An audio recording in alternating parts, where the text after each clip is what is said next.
Yes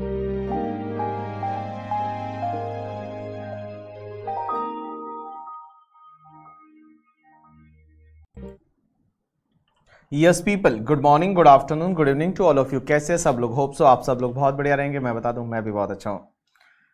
so आज हम चालू करने वाले हैं एक नया टॉपिक और शानदार वाला टॉपिक, और उस टॉपिक का नाम है, तो चलिए आ जाइए सब लोग। आज से हम पढ़ने वाले हैं बहुत ही शानदार सी चीज, और उसको बोलते हैं, उस टॉपिक को प्रोसीजरल पार्ट चालू करेंगे आज से हम। और आज से हम प्रोसीजरल पार्ट में जो सीखने वाले हैं that is the return filing, and उसके साथ में return filing and assessment procedure. तो हम सीखेंगे कि भैया रिटन कौन फाइल करना है, कैसे करना है, असेसमेंट कैसे होता है, क्या होता है, वो सब चीजें हैं वो आज हम सीखने वाले हैं। ठीक है, so today is our main focus to the return filing and assessment procedure. चलिए सबसे पहले हम चालू करते हैं। पहली चीज तो ये कि सर असेसमेंट प्रोसीजर होता क्या है। तो असेसमेंट प्रोसीजर को कहीं पे भी डिफाइन नहीं किया हुआ कि असेसमेंट प्रोसीजर क्या होता है, तो अपन कॉमन सेंस से समझेंगे। Assessment procedure means find out of your total income and tax liability on the total income. Total income निकालना और उस पर टैक्स लायबिलिटी निकालना, that is call your assessment procedure. आप टोटल इनकम निकालिए, उस पर टैक्स लायबिलिटी निकालिए, that is call your assessment procedure.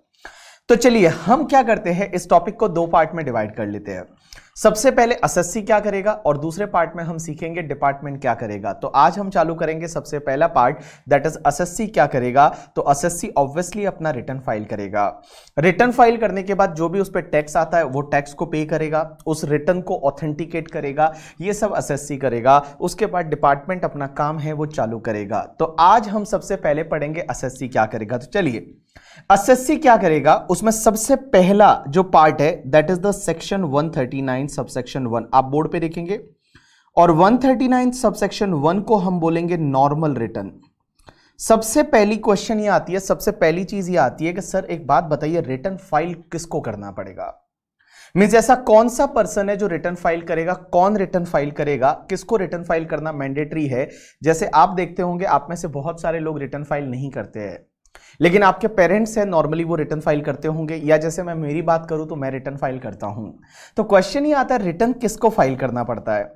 तो मैं आपको बताऊं, लॉ मेकर्स ये बोलते हैं कि सबसे पहले अगर कोई कंपनी है या कोई पार्टनरशिप फर्म है, कंपनी है या पार्टनरशिप फर्म। अब एक बात समझना, पार्टनरशिप फर्म जो है कंपनी है एंड पार्टनरशिप फर्म है। और एक चीज समझना, फर्म में ऑलवेज इंक्लूड होगी एलएलपी। एलएलपी जो है वो हमेशा फर्म में इंक्लूड होती है। LLP is always part of the partnership firm, उसको एलएलपी को फर्म ही बोलते हैं। तो जो भी कंपनी एंड पार्टनरशिप फर्म है ना गाइस, उसको रिटर्न फाइल करना मैंडेटरी है। मींस उनको तो अपना रिटर्न फाइल करना पड़ेगा। आप पूछेंगे कि सर अगर मान लो कोई भी कंपनी है, उसका इनकॉर्पोरेशन हुआ 28 मार्च को, 28 मार्च को इनकॉर्पोरेशन हुआ, 31 मार्च तक कोई भी बिजनेस एक्टिविटी नहीं हुई, तो भी क्या उस कंपनी को अपना रिटर्न फाइल करना पड़ेगा? आंसर इज यस, उसको अपना रिटर्न फाइल करना पड़ेगा। तो इन सिंपल वर्ड में आपको बता दूं, कंपनी और फर्म को रिटर्न फाइल करना मैंडेटरी है, भले उनका कोई बिजनेस है या नहीं है, भले उन्होंने कोई एक्टिविटी की है या नहीं की, उससे कोई फर्क नहीं पड़ता। Once a company is formatted, means company is incorporated और partnership firm is form, they are mandatorily required to file the return. लेकिन एक चीज समझना, जो दूसरे लोग हैं, मींस आप जैसे और मेरे जैसे लोग, जो अदर पर्सन जो कंपनी पार्टनरशिप फर्म में नहीं आते, अदर लोगों को रिटर्न तभी फाइल करना है जब उनका टोटल इनकम है ना, वो total income before claiming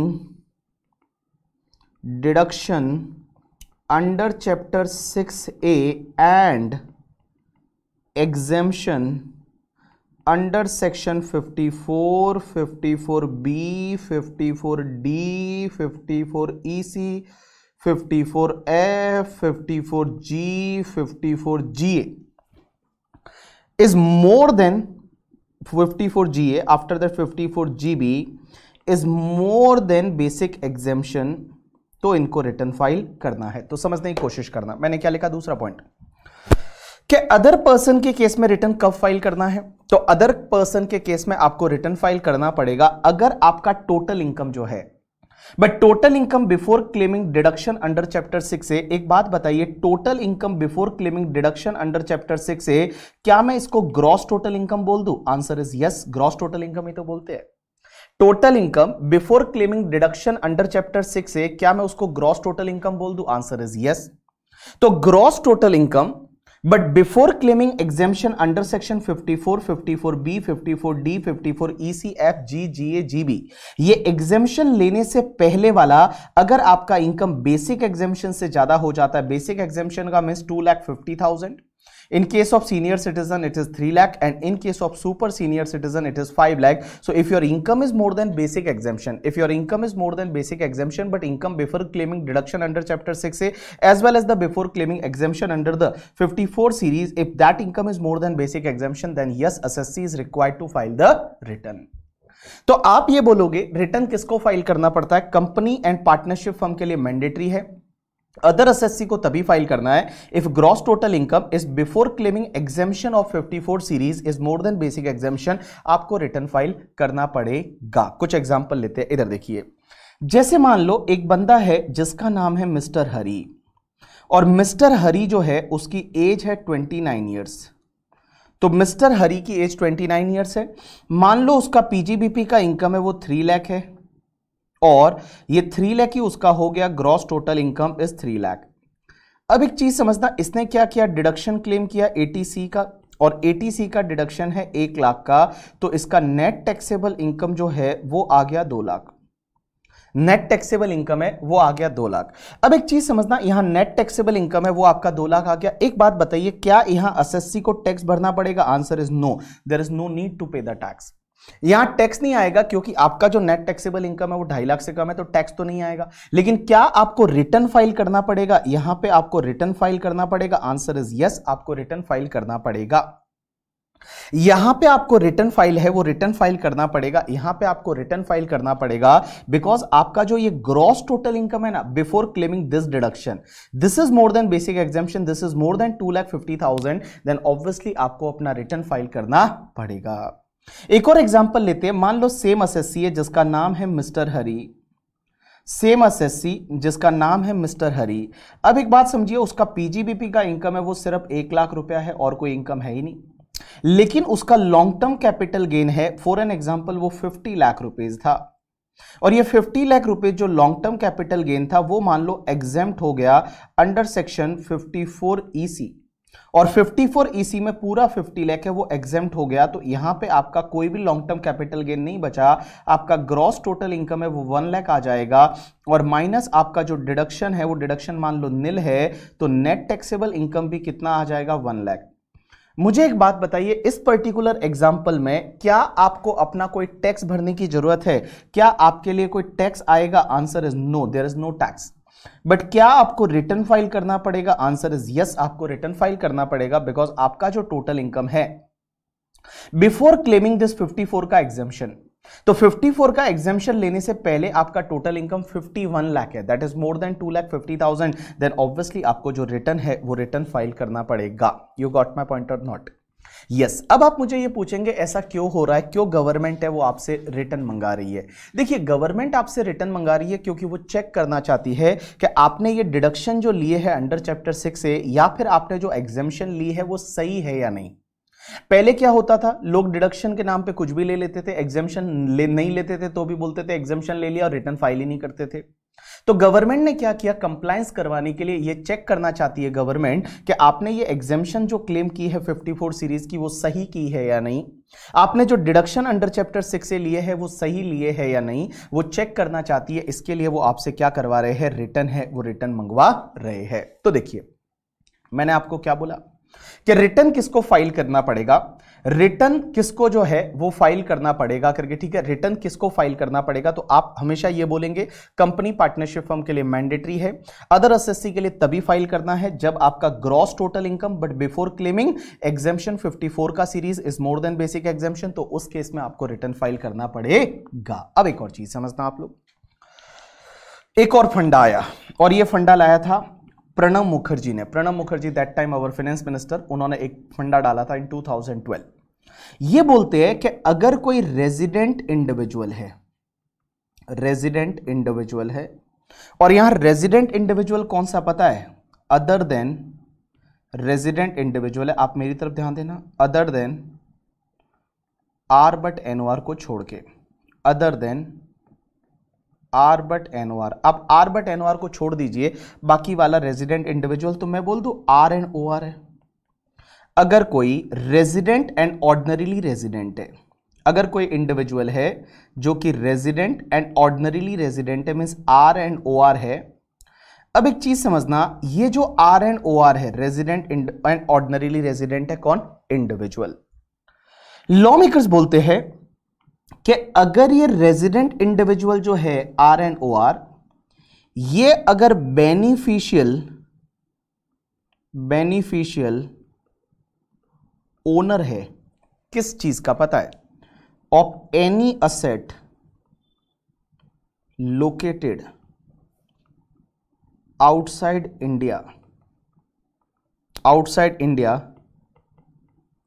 including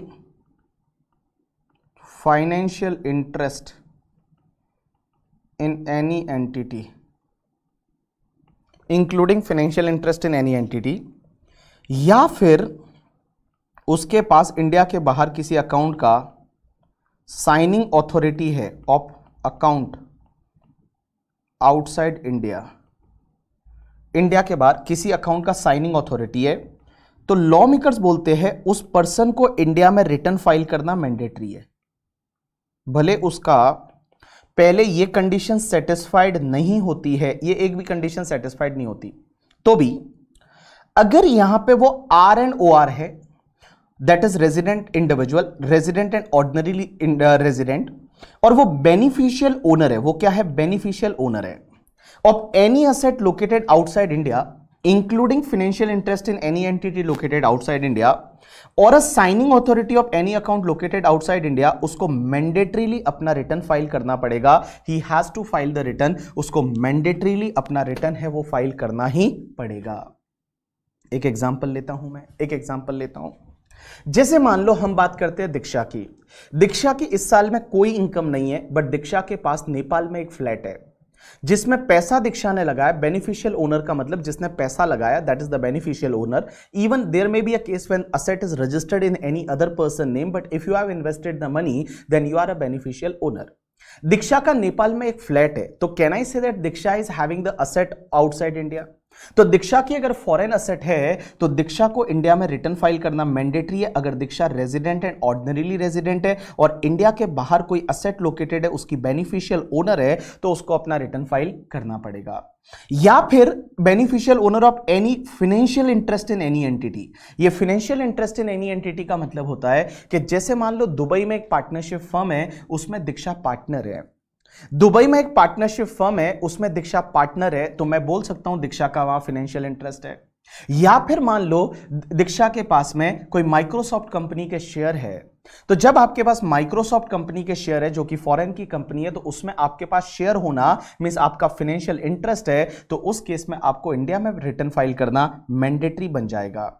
या फिर इंडिया के बाहर कोई अकाउंट है जिसका आपके पास साइनिंग अथॉरिटी है, जैसे दीक्षा का स्विस बैंक में कोई अकाउंट है, जो स्विट्जरलैंड की बैंक है स्विस बैंक, और वो स्विस बैंक में अगर दीक्षा का कोई अकाउंट है तो उस अकाउंट का साइनिंग अथॉरिटी दीक्षा के पास होना, तो दीक्षा को अपना रिटर्न फाइल करना मैंडेटरी है। यू गॉट माय पॉइंट और नॉट? यस। तो देखिए बेटा, मैंने आपको क्या बताया, all people just pay attention. अगर कोई person resident and ordinarily resident है and he is a beneficial owner of any asset located outside India, beneficial owner of any asset located outside India, including financial interest in any entity or signing authority of any account located outside India, that person is mandatorily required to file the return, उसको India में return file करना पड़ेगा। अब एक और चीज समझना है यहाँ पे, इस पार्ट को आप थोड़ी देर के लिए भूल जाइए। ये जो पार्ट है, इस पार्ट को थोड़ी देर के लिए आप भूल जाइए, मतलब ये समझिए जैसे मैंने कुछ नहीं पढ़ा है। अब आप मेरी तरफ ध्यान दीजिए। लॉ मेकर्स बोलते हैं कि अगर कोई रेजिडेंट एंड ऑर्डिनरीली रेजिडेंट है, ये रेजिडेंट एंड ऑर्डिनरी रेजिडेंट, वो बेनिफिशियल ओनर नहीं है, बट वो क्या है, अगर बेनिफिशियरी है, beneficiary of any asset located outside India. मैंने क्या बोला? अगर कोई रेजिडेंट एंड ऑर्डिनरीली रेजिडेंट है वो वाला, और वो क्या है, वो है beneficiary of any asset located outside India including financial interest. तो बेटा उस बेनिफिशियरी को भी अपना रिटर्न फाइल करना मैंडेटरी है। मैंने क्या बोला, आप इस पार्ट को छोड़ दीजिए, इग्नोर करिए इसको थोड़ी देर के लिए। अगर कोई रेजिडेंट एंड ऑर्डिनरीली रेजिडेंट है और वो किसी असेट का ओनर नहीं है, but he is a beneficiary. क्या है, beneficiary, beneficiary, beneficiary, beneficiary means he is deriving benefit, he is not a owner but he is deriving benefit of any asset located outside India including financial interest. तो beneficiary को return file करना India में mandatory है अगर वो resident and ordinarily resident है। तो एक एग्जांपल लेते हैं और समझने की कोशिश करते हैं। जैसे मान लो फॉर एन एग्जांपल, कनाडा में एक फ्लैट है सनी का। सनी कनाडा में रहती है और उसका एक फ्लैट है कनाडा में। अब एक बात समझना, कनाडा में सनी का फ्लैट है और यहां पे सनी ने पारस को बोला, हमारे बैच में एक बंदा है पारस, और पारस को बोला कि पारस पारस एक काम कर, उससे जितना भी रेंट आएगा ना, वो जो फ्लैट से जितना भी रेंट आएगा वो तू ही ले ले अगले 5-10 साल तक। एक काम कर, जो भी रेंट आएगा अगले 5 साल 10 साल तक तू ही रख ले। तो यहां पे एक बात बताइए, वो फ्लैट जो कनाडा में उसका ओनर कौन है, सनी, बट यहां पे बेनिफिशियरी कौन है, Paras, because Paras is going to get the rent from that flat. Paras है वो वहां पे बेनिफिशियरी बन गया, पारस को वहां से क्या मिल रहा है, रेंट मिल रहा है। तो इस केस में लॉ मेकर्स ये बोलते हैं कि यहां पे पारस को अपना रिटर्न फाइल करना मैंडेटरी है। जो पारस है वो पारस को अपना रिटर्न फाइल करना मैंडेटरी है, बिकॉज यहां पारस जो है वो क्या है, बेनिफिशियरी है। तो उस केस में रिटर्न फाइल करना पारस को मैंडेटरी है। लेकिन एक चीज समझना, अगर यहां पे पॉइंट ये बोलेगा कि अगर ये बेनिफिशियल ओनर जो है वो रिटर्न फाइल करता है और वो इनकम को अपनी इनकम में इंक्लूड कर लेता है, तो यहां बेनिफिशियरी को फिर रिटर्न फाइल करने की जरूरत नहीं है। जैसे फॉर एन एग्जांपल, उस घर वाले एग्जांपल में जिसकी सनी ओनर है, मान लो सनी जो है वो, सनी क्या है, सनी जो है वो भी रेजिडेंट है इंडिया की। तो उसने क्या किया होगा, इंडिया में रिटर्न फाइल कर दिया होगा और उसने उस इनकम को उसकी इनकम में क्लब कर दिया होगा। तो जब सनी ने रिटर्न फाइल कर दिया, सनी ने उस पर टैक्स भर दिया, तो क्या पारस को फिर रिटर्न फाइल करने की जरूरत है, नहीं, फिर पारस को रिटर्न फाइल करने की जरूरत नहीं है। इस कंसेप्ट को एक बार मैं वापस से समराइज करता हूं। देखिए मैंने क्या बताया, मैंने आपको यह बताया कि अगर कोई भी रेजिडेंट एंड ऑर्डिनरीली रेजिडेंट है, रेजिडेंट इंडिविजुअल है, ही is a beneficial owner of any asset located outside India, India के बाहर कोई असेट लोकेटेड है, उसका वो बेनिफिशियल ओनर है इंक्लूडिंग फाइनेंशियल इंटरेस्ट का, उसको रिटर्न फाइल, या साइनिंग अथॉरिटी है इंडिया के बाहर, उसको रिटर्न फाइल करना मैंडेटरी है। बट अगर मान लो कोई आर एंड ओ आर है, वो बेनिफिशियल ओनर नहीं है, but he is a beneficiary of any asset located outside India including financial interest, तो मैंडेटरी है उसको भी रिटर्न फाइल करना। लेकिन अगर बेनिफिशियल ओनर है वो इंडिया में अपना रिटर्न फाइल कर लेता है और इनकम को अपनी इनकम में इंक्लूड कर लेता है, तो उस केस में बेनिफिशियरी को अपना रिटर्न है वो इंडिया में फाइल करने की जरूरत नहीं है। अब एक और चीज समझना, लास्ट ईयर इन्होंने 1-2 और अमेंडमेंट किए, और वो अमेंडमेंट क्या है समझने की कोशिश करना। निर्मला सीतारमण जी ने कुछ अमेंडमेंट किए, और पहला अमेंडमेंट यह किया कि अगर आपके पास कोई करंट अकाउंट है, current account, only current account है, करंट अकाउंट या फिर अकाउंट्स है, मींस एक या एक से ज्यादा करंट अकाउंट है। अब एक या एक से ज्यादा करंट अकाउंट है किसी बैंकिंग कंपनी के साथ में या कोऑपरेटिव बैंक के साथ में, और उसमें अगर आपका जो डिपॉजिट है ना, वो डिपॉजिट पूरे साल का मिला के 1 करोड़ या मोर हो जाता है, 1 करोड़ या मोर हो जाता है आपका डिपॉजिट, तो उस केस में आपको अपना रिटर्न फाइल करना मैंडेटरी है। मैंने क्या बोला, समझने की कोशिश करना कि अगर आपके पास कोई करंट अकाउंट है, अकाउंट या अकाउंट्स विद द बैंक या कोऑपरेटिव बैंक के साथ में करके, ठीक है, और उसमें आपका जो पूरे साल का डिपॉजिट है, वो डिपॉजिट का अमाउंट जो है वो आपका 1 करोड़ या उससे ज्यादा हो जाता है, तो आपको अपना रिटर्न फाइल करना मैंडेटरी है।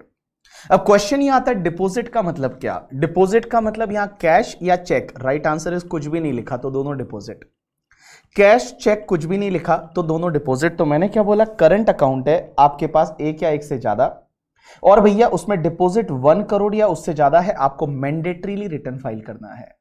आपको मैंडेटरीली जो है वो मैंडेटरीली आपको रिटर्न है वो रिटर्न फाइल करना है। अब एक और चीज समझना, यहां पे है ना, कुछ कुछ लोग इसको ऐसे भी ट्रीट करते हैं क्योंकि लैंग्वेज ऐसे लिखी है लॉ मेकर्स ने कि like he has deposited amount more than 1 crore, more than 1 crore है, सॉरी नॉट 1 करोड़ और more, it's more than 1 crore, here it is amount more than 1 crore है, more than 1 crore, sorry, amount जो डिपॉजिट हुआ वो more than 1 crore in aggregate in one और more current account maintain with bank, with a bank. अगर आप direct का language देखेंगे उन्होंने ये लिखा हुआ है कि current account maintain with a banking company और कोऑपरेटिव बैंक। अब लोग ये बोलते हैं कि अगर मान लो मेरी अलग अलग बैंक के साथ है तो उसको मर्ज नहीं करेंगे और हर अलग अलग बैंक का 1 करोड़ देखेंगे, बट मेरे को लगता है ऐसा नहीं है। आप कितने भी करंट अकाउंट है किसी भी बैंक के साथ, टोटल आपके करंट अकाउंट में अगर 1 करोड़ से ज्यादा डिपॉजिट हो जाता है तो आपको अपना रिटर्न फाइल करना मैंडेटरी है। दूसरी चीज, अगर आप क्या करते हो, कोई फॉरेन ट्रेवल पे खर्चा करते हो, फॉरेन ट्रेवल पे खर्चा करते हो, या तो आपके खुद के लिए या किसी और के लिए, आप खुद के लिए या किसी और के लिए 2 लाख रुपए से ज्यादा अगर आपने फॉरेन ट्रेवल पे खर्चा किया पूरे साल में मिला के, तो आपको अपना रिटर्न फाइल करना मैंडेटरी है। जैसे दीक्षा है, दीक्षा शादी के बाद में हनीमून पे गई और हनीमून पे गई और वहां पे मान लो हनीमून पे यहां से मालदीव्स गए और उसके लिए दीक्षा ने 3 लाख रुपए का एक्सपेंडिचर किया खुद के लिए और हस्बैंड के लिए। 3 लाख रुपए का टोटल एक्सपेंडिचर किया दीक्षा ने किया, that is more then 2 lakh रुपए करके, ठीक है। तो दीक्षा को अपना रिटर्न फाइल करना मैंडेटरी है। लेकिन मान लो 3 लाख में से उन्होंने बांट दिया, मींस 150 दीक्षा ने किया, 150 उसके हस्बैंड ने किया, तो उस केस में रिटर्न फाइल करने की जरूरत नहीं है, उस केस में रिटर्न फाइल करने की जरूरत नहीं है। अब एक और चीज समझना, तीसरा पॉइंट बोलता है कि अगर आप कोई इलेक्ट्रिसिटी एक्सपेंडिचर इंकर्ड करते हो, कितना पता है, 1 लाख रुपए से ज्यादा, मींस आप पूरे साल में मिला के 1 लाख रुपए से ज्यादा आपका इलेक्ट्रिसिटी का बिल है, इलेक्ट्रिसिटी एक्सपेंडिचर आपने जो इंकर किया है वो 1 लाख से ज्यादा है, तो आपको अपना रिटर्न फाइल करना मैंडेटरी है। तो अगर मैं आपको एक बात बोलूं, अभी तक रिटर्न किस किस को फाइल करना मैंडेटरी है, तो आप ऐसे समझेंगे। सबसे पहली चीज तो कि भैया जिसका कंपनी और पार्टनरशिप फर्म के केस में तो मैंडेटरी है, अदर एसएससी के केस में gross total income before claiming 54 का एग्जाम्पशन, मोर than basic exemption, return file करना मैंडेटरी है।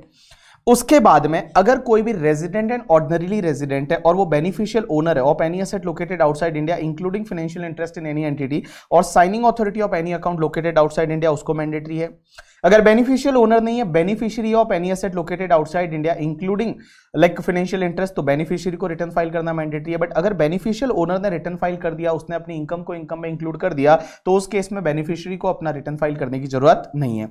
उसके बाद अगर आप करंट अकाउंट में डिपॉजिट करते हो पूरे साल में मिला के 1 करोड़ से ज्यादा, आपको रिटर्न फाइल करना मैंडेटरी है। फॉरेन ट्रेवल पे खुद के लिए, फॉरेन ट्रेवल में खुद के लिए या किसी और के लिए भी 2 लाख रुपए से ज्यादा का आपने स्पेंड किया, आपको रिटर्न फाइल करना मैंडेटरी है। और इलेक्ट्रिसिटी का बिल आपके घर का, आपके दुकान का, सबका मिला के, अगर मान लो कोई एसएससी है जिसके नाम पे मीटर है और वो एक्सपेंडिचर करता है, तो इलेक्ट्रिसिटी का खर्चा, मतलब घर में एसी चला रहे हो आप करके, ठीक है, तो इलेक्ट्रिसिटी का खर्चा पूरे साल का मिला के 1 लाख रुपए से ज्यादा है, तो आपको रिटर्न फाइल करना पड़ेगा। थोड़े दिन बाद पता नहीं आ जाएगा ऐसा कि अगर सीए के बच्चे जीएमसीएस करते हैं तो रिटर्न फाइल करना पड़ेगा, क्लासेस लेते हो तो रिटर्न फाइल करना पड़ेगा, तो ऐसी ऐसी चीजें आ सकती है। पता नहीं निर्मला सीतारमण जी क्या करेगी, बट ऐसा इसमें है करके, ठीक है। तो देखिए मैंने क्या बोला, इन लोगों को रिटर्न फाइल करना मैंडेटरी है, बाकी इसके बाद आपको ऑप्शनल है, आप अगर करना चाहो तो ठीक है, नहीं चाहो तो ठीक है। चलिए अब एक और चीज समझना, इधर देखना, इधर देखना, इधर देखना। नेक्स्ट पार्ट, क्या सर रिटर्न फाइलिंग की ड्यू डेट क्या होगी, means what is the due date of return filing.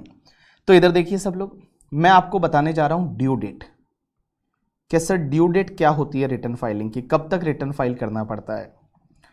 तो मैं बताऊं ड्यू डेट जो है एज पर द लॉ, अब देखो एक्सटेंशन वगैरह होता है वो अपने सिलेबस में कवर नहीं होता, जैसे आप बोलोगे इस बार तो एक्सटेंशन हुआ था एंड ऑल, तो वो कवर नहीं होता है करके। आईसीआई अपना रिटर्न फाइल करती है, नहीं आएगा, थोड़ी देर रुक जाओ बेटा, हाँ थोड़ा मतलब रहम खाओ। तो देखिए अभी चालू हुआ है, तो ड्यू डेट क्या है और ड्यू डेट अपन पढ़ना चालू करते हैं। ड्यू डेट किसके लिए क्या है, तो सबसे पहली चीज देखिए, अगर कोई भी कैप है, कैप वाले एसएससी है, कैप, कैप का मतलब होता है, सी का मतलब कंपनी, जो भी कंपनी है। दूसरा ए का मतलब person require to audit books of accounts under income tax act और अंडर एनी अदर लॉ। या फिर पी का मतलब partner of firm and firm accounts require to audit. तो देखिए मैंने यहां पे 3 लोग बोले, दैट इज कैप, कैप करके याद रखो, कैप। कैप का मतलब क्या होता है? सबसे पहले सी का मतलब कंपनी, जो कंपनी है।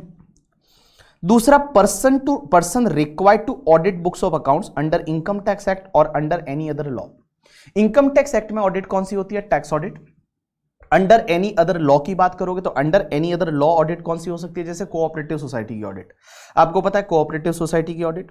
और partner of the firm, partner का मतलब यहां दोनों पार्टनर आ गए, वर्किंग पार्टनर भी और स्लीपिंग पार्टनर भी।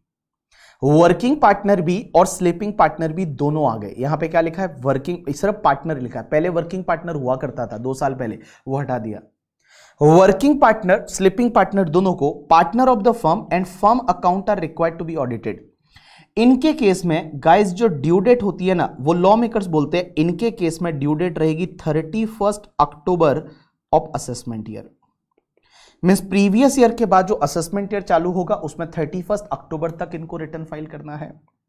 अब एक और चीज समझना, जिन किसी भी असेसी पे, कोई भी असेसी जिस पे अगर ट्रांसफर प्राइसिंग लगता है, और ट्रांसफर प्राइसिंग में सीए का एक 92E में रिपोर्ट जाता है under section 3 CEB.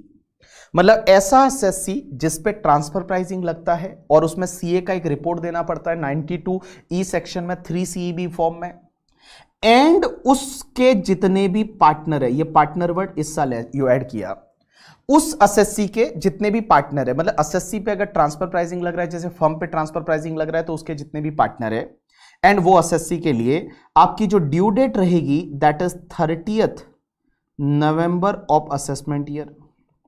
And guys इसके बाद जितने भी गरीब लोग बचेंगे आपके जैसे, मेरे जैसे, उन सब लोगों के लिए रिटर्न फाइलिंग का जो ड्यू डेट रहेगा that is 31 July of assessment year. Means assessment year के 31 जुलाई तक हमको रिटर्न फाइल करना है। तो देखिए रिटर्न फाइलिंग का ड्यू डेट क्या रहेगा, आप इसको कैसे याद रखेंगे, समझने की कोशिश करना कि जो भी कंपनी है उसके केस में, कंपनी में कोई भी कंपनी भले ऑडिट होता है नहीं होता उससे कोई फर्क नहीं पड़ता। कंपनी के केस में, कंपनी में private limited, public limited audit होता है नहीं होता कोई फर्क नहीं पड़ता, कंपनी।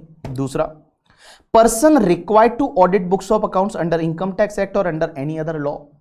एंड अगर मान लो पार्टनरशिप फर्म का ऑडिट हो रहा है तो उसके पार्टनर के लिए, इनके लिए रिटर्न है वो 31 अक्टूबर ऑफ असेसमेंट ईयर तक आपको फाइल करना पड़ेगा। जिस पे ट्रांसफर प्राइसिंग लगता है और ट्रांसफर प्राइसिंग जिस असेसी पे लगता है वो पार्टनरशिप फर्म है, तो उसके पार्टनर के लिए भी due date 30 November of assessment year रहेगी। और अदर असेसी के लिए जो ड्यू डेट है वो 31 July of the assessment year है, वो रहेगी। अब एक चीज समझना, आप समझने की कोशिश करना। मेरे केस में मान लो मैं प्रोफेशन करता हूं, सीए फर्म है, मेरा ऑडिट रिक्वायर्ड नहीं था because my gross receipt is only 20 lakh. My gross receipt is only 20 lakh, so there is no required to audit books of accounts. मैंने जबरदस्ती ऑडिट करा ली क्योंकि मेरे बहुत सारे स्टूडेंट है जो चार्टर्ड अकाउंटेंट है, प्रैक्टिस में सीओपी है उनके पास, उनको मैंने बोला कि यार ऑडिट कर लो ना, उन्होंने मेरी ऑडिट कर ली, ऑडिट करवाई मैंने, but audit was not required. My question to all of you, what will be my due date of return filing, 31 July या 31 अक्टूबर? 31 जुलाई और 31 अक्टूबर। मींस मैंने 3CB 3CD साइन करा दिया, but I was not required to audit my books of accounts. My question to all of you, what will be my due date? Right answer is 31st July. Because guys, 31st अक्टूबर आपका तभी मिलेगा जब यहां लिखा हुआ है person required to audit books of accounts. Person required to audit books of accounts, person required to audit books of accounts करके, ठीक है। तो अगर आप required to audit books of accounts हो तभी 31 अक्टूबर का बेनिफिट मिलेगा, अदरवाइज आपके लिए ड्यू डेट है वो 31 जुलाई हो जाएगी। अब एक चीज समझना, इस बार लॉ मेकर्स ने एक अमेंडमेंट किया लॉ में। अब वो अमेंडमेंट क्यों किया उसके लिए मैं आपको बता दूं, उसका लॉजिक करके, ठीक है। अब एक बात समझना, होता क्या है कि यहां पे जो पार्टनर है ना, पार्टनर के लिए जो ड्यू डेट है, यहां पार्टनर के लिए ड्यू डेट क्या है 30 नवंबर एंड यहां 31 अक्टूबर। मींस यहां 31 अक्टूबर और यहां 30 नवंबर। 31 अक्टूबर कब? जब फर्म की ऑडिट होती है तो पार्टनर, और यहां अगर फर्म के लिए ट्रांसफर प्राइसिंग लगता है तो पार्टनर के लिए भी ड्यू डेट 30 नवंबर होगी। अब एक बात समझना, यहां पे एक अमेंडमेंट इस बार किया और इन्होंने बोला कि अगर पार्टनर जो है वो पार्टनर पे हमारे इनकम टैक्स की एक सेक्शन होती है 5A, और अगर पार्टनर पे 5A लगती है तो जो पार्टनर का स्पाउस रहेगा ना, उस स्पाउस के लिए भी ड्यू डेट यही वाली रहेगी, 31 अक्टूबर या 30 नवंबर। वापस बोल रहा हूं, यहां पे अगर पार्टनर के लिए ड्यू डेट 31 अक्टूबर है, यहां पे भी पार्टनर के लिए ड्यू डेट 30 नवंबर है। अगर उस पार्टनर पे एक सेक्शन होती है 5A, अगर ये 5A लगती है तो उस केस में उस पार्टनर के स्पाउस की, मींस अगर बंदा है तो उसकी वाइफ की, और अगर वाइफ है तो उसके हस्बैंड के लिए ड्यू डेट है, वो भी यही वाली ड्यू डेट हो जाएगी। इसका मतलब क्या है, ये सेक्शन 5A क्या है? देखो 5A आपने कभी देखा नहीं होगा इनकम टैक्स में रिटर्न फाइल करते टाइम, लेकिन 5A जो है वो क्या होती है, एक पोर्चुगीज लॉ होता है करके, ठीक है। और पोर्चुगीज जो लॉ होता है, पोर्चुगीज कहां कहां थे आपको पता रहेगा, जैसे गोवा में पोर्चुगीज थे, दादर एंड नगर हवेली जो है वहां पे पोर्चुगीज थे, दमन में पोर्चुगीज थे। तो एक बात समझना, एक पोर्चुगीज सिविल कोड करके लगता है 1860 का लॉ लगता है कि ये, और ये पोर्चुगीज सिविल कोड क्या है ना पता, ये सच में मतलब दो जिस्म एक जान वाली बात करते हैं क्या। ये लोग बोलते हैं, पोर्चुगीज जो लॉ होता है वो ये बोलता है कि जो भी हस्बैंड कमाएगा या वाइफ कमाएगी वो दोनों में इक्वल बांटा जाएगा, सैलरी को छोड़ के। सैलरी को छोड़ के अगर वो कुछ भी कमाते हैं, कुछ भी कमाते हैं, वो इक्वली दोनों में डिस्ट्रीब्यूट होता है। हस्बैंड कमा के लाया तो उसको वाइफ की इनकम भी मानेंगे, इक्वली डिस्ट्रीब्यूट होगा। अदर देन सैलरी, देखो सैलरी उसी के हाथ में टैक्सेबल होगी जिसके हाथ में वो सैलरी जो काम कर रहा है, बट अदर जितनी भी इनकम होती है वो इनकम को इक्वली बांटा जाता है हस्बैंड और वाइफ। और मैं बताऊं उसमें प्रॉपर्टी भी बांटी जाती है। जैसे ही आप शादी हो गई, आपकी जितनी प्रॉपर्टी है, मतलब जैसे वाइफ की ज्यादा है तो उसको हस्बैंड को दिया जाता है, बैलेंसिंग किया जाता है, अगर हस्बैंड की ज्यादा है तो उसको वाइफ को दिया जाता है, बैलेंसिंग किया जाता है। ऐसा लॉ होता है जिसको बोला जाता है पोर्चुगीज सिविल कोड 1860 करके। अब उस लॉ में ऐसा बोला हुआ है कि अगर मान लो हस्बैंड की कोई इनकम है तो उसको इक्वली वाइफ में डिवाइड किया जाएगा सैलरी को छोड़ के, और वाइफ की कोई इनकम है तो उसको इक्वली हस्बैंड में डिवाइड किया जाएगा। और इसको हमने इनकम टैक्स में भी ऑप्ट किया है। हमने इनकम टैक्स में, जब इनकम टैक्स लॉ बना 1961 में, तो सेक्शन 5A डाली गई, और 5A में बोला कि पोर्चुगीज जो है उनको बोला, क्योंकि उस टाइम क्या था ना, मैं बताऊं, आप अगर गोवा का इतिहास देखेंगे तो गोवा इंडिया में बहुत लेट मर्ज हुआ है। Goa was the independent state करके, गोवा जो मर्ज हुआ है वो काफी लेट मर्ज हुआ है। I don't know exactly year करके, अगर आप ईयर देखोगे तो गोवा आई थिंक 1960 के आसपास ही मर्ज हुआ होगा, उससे पहले तो हुआ नहीं था मर्ज। तो अगर आप देखेंगे गोवा है, ये क्या बोलते हैं, दमन है करके, ठीक है, ये तुम्हारा दादर नगर हवेली है, तो यहां पे क्या था कि यहां पे इन्होंने फिर बोला कि चलो आपका जो लॉ है ना, जो आपके लिए पोर्चुगीज जो लॉ लगता है वो इक्वली डिस्ट्रीब्यूट करता है, हम इनकम टैक्स में भी यही कर लेते हैं। हम इनकम टैक्स में भी क्या करेंगे, आपकी जो इनकम होगी सैलरी को छोड़ के, वो बाकी सब इनकम हम इक्वली डिवाइड करेंगे। तो अब एक बात बताइए मुझे, जैसे मान लो एक हस्बैंड वाइफ है जिस पे पोर्चुगीज लॉ लगता है, तो हस्बैंड किसी फर्म में पार्टनर है और उस फर्म की ऑडिट होती है, तो हस्बैंड के लिए ड्यू डेट 31 अक्टूबर रहेगी। तो भैया ऐसा तो नहीं हो सकता ना उसकी वाइफ पहले इनकम इंक्लूड कर, वाइफ पहले रिटर्न कैसे फाइल कर पाएगी, कर ही नहीं पाएगी, क्योंकि जो पार्टनरशिप फर्म से जो इनकम आएगी वो अल्टीमेटली कब आएगी, जब उसकी ऑडिट कंप्लीट होगी फर्म की। तो फर्म की ऑडिट के लिए 31 अक्टूबर है, तो उस पार्टनर की ऑडिट के लिए भी 31 अक्टूबर, और उसकी स्पाउस की ऑडिट, उसकी स्पाउस के रिटर्न के लिए भी 31 अक्टूबर, मींस रिटर्न फाइलिंग के लिए तीनों के लिए ड्यू डेट है वो 31 अक्टूबर हो जाएगी। यू गॉट माई पॉइंट और नॉट? यस, आपके बुक में 139(1) में जो भी दे रखा है 139(1)(c) से पहले, वो सब आप पढ़ लो, और अगर किसी पॉइंट पे डाउट है तो आप मुझे पूछ लीजिएगा। पढ़ लीजिए पहले आप पूरा।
यस पीपल,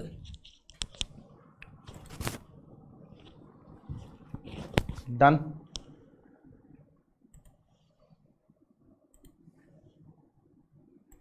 डन हो गया हो तो बोलिए, कुछ डाउट्स है लोगों के? और डाउट ये है, पहला डाउट कि सर अगर क्लबिंग में आप बोल रहे थे कि अगर आपके हाथ में इनकम क्लब होती है तो टीडीएस क्रेडिट आप ले सकते हैं। आंसर इज यस, ऐसा प्रोविजन है। आप देखेंगे, आप रिटर्न फाइल करेंगे, उसमें एक कॉलम होता है ऐसा, I don't remember but there is a one column कि अगर मान लो इनकम किसी और की आपके हाथ में क्लब हो रही है तो आप उसका टीडीएस क्रेडिट ले सकते हैं। There is a column in the ITR, वहां ऑप्शन आता है, वहां लिखा होता है any other income, other person income is club, उसका शायद पैन नंबर वगैरह डालते हैं तो आपको उसका क्रेडिट मिल जाता है, जहां तक मुझे आइडिया है। आप एक बार चेक करिए दीक्षा, ऐसा होगा। दूसरा क्वेश्चन यह है दीक्षा का कि सर अगर एक बात बताइए, जैसे मिस्टर एक्स का एक फ्लैट है यूके में, जो उसका ओनर है, उसकी वाइफ रेंट रिसीव कर रही है, तो वाइफ जब रेंट रिसीव कर रही है तो उस केस में वाइफ जो है वो बेनिफिशियरी हो गई और जो हस्बैंड है वो बेनिफिशियल ओनर हो गया। तो अगर हस्बैंड को रिटर्न फाइल करना है, हस्बैंड ने रिटर्न फाइल कर लिया, तो वाइफ को रिटर्न फाइल करने की जरूरत नहीं है। वाइफ को रिटर्न फाइल करने की जरूरत नहीं है। यू गॉट माई पॉइंट और नॉट? यस। चलिए अब अपन आगे बढ़ते हैं, और आगे बढ़ते हैं और एक छोटी सी सेक्शन है दैट इज द 139(1)(c) करके, और ये 139(1)(c) क्या बोलती है? All people just pay attention, section 139(1)(c), और ये जो सेक्शन है ना, ये बोलती है कि हमारी सेंट्रल गवर्नमेंट के पास ये पावर है, जो सेंट्रल गवर्नमेंट है ना, मोदी सरकार, उनके पास ये पावर है कि वो चाहे तो लोगों को रिटर्न फाइल करने से एग्जेम्प्ट कर सकते हैं, एक नोटिफिकेशन निकाल के, और बोल सकते हैं कि इनको रिटर्न फाइल करने की जरूरत नहीं है। अगर हमारी सेंट्रल गवर्नमेंट चाहे तो लोगों को रिटर्न फाइल करने से एग्जेम्प्ट कर सकती है और ऐसा बोल सकती है कि चलो इनको रिटर्न फाइल करने की जरूरत नहीं है।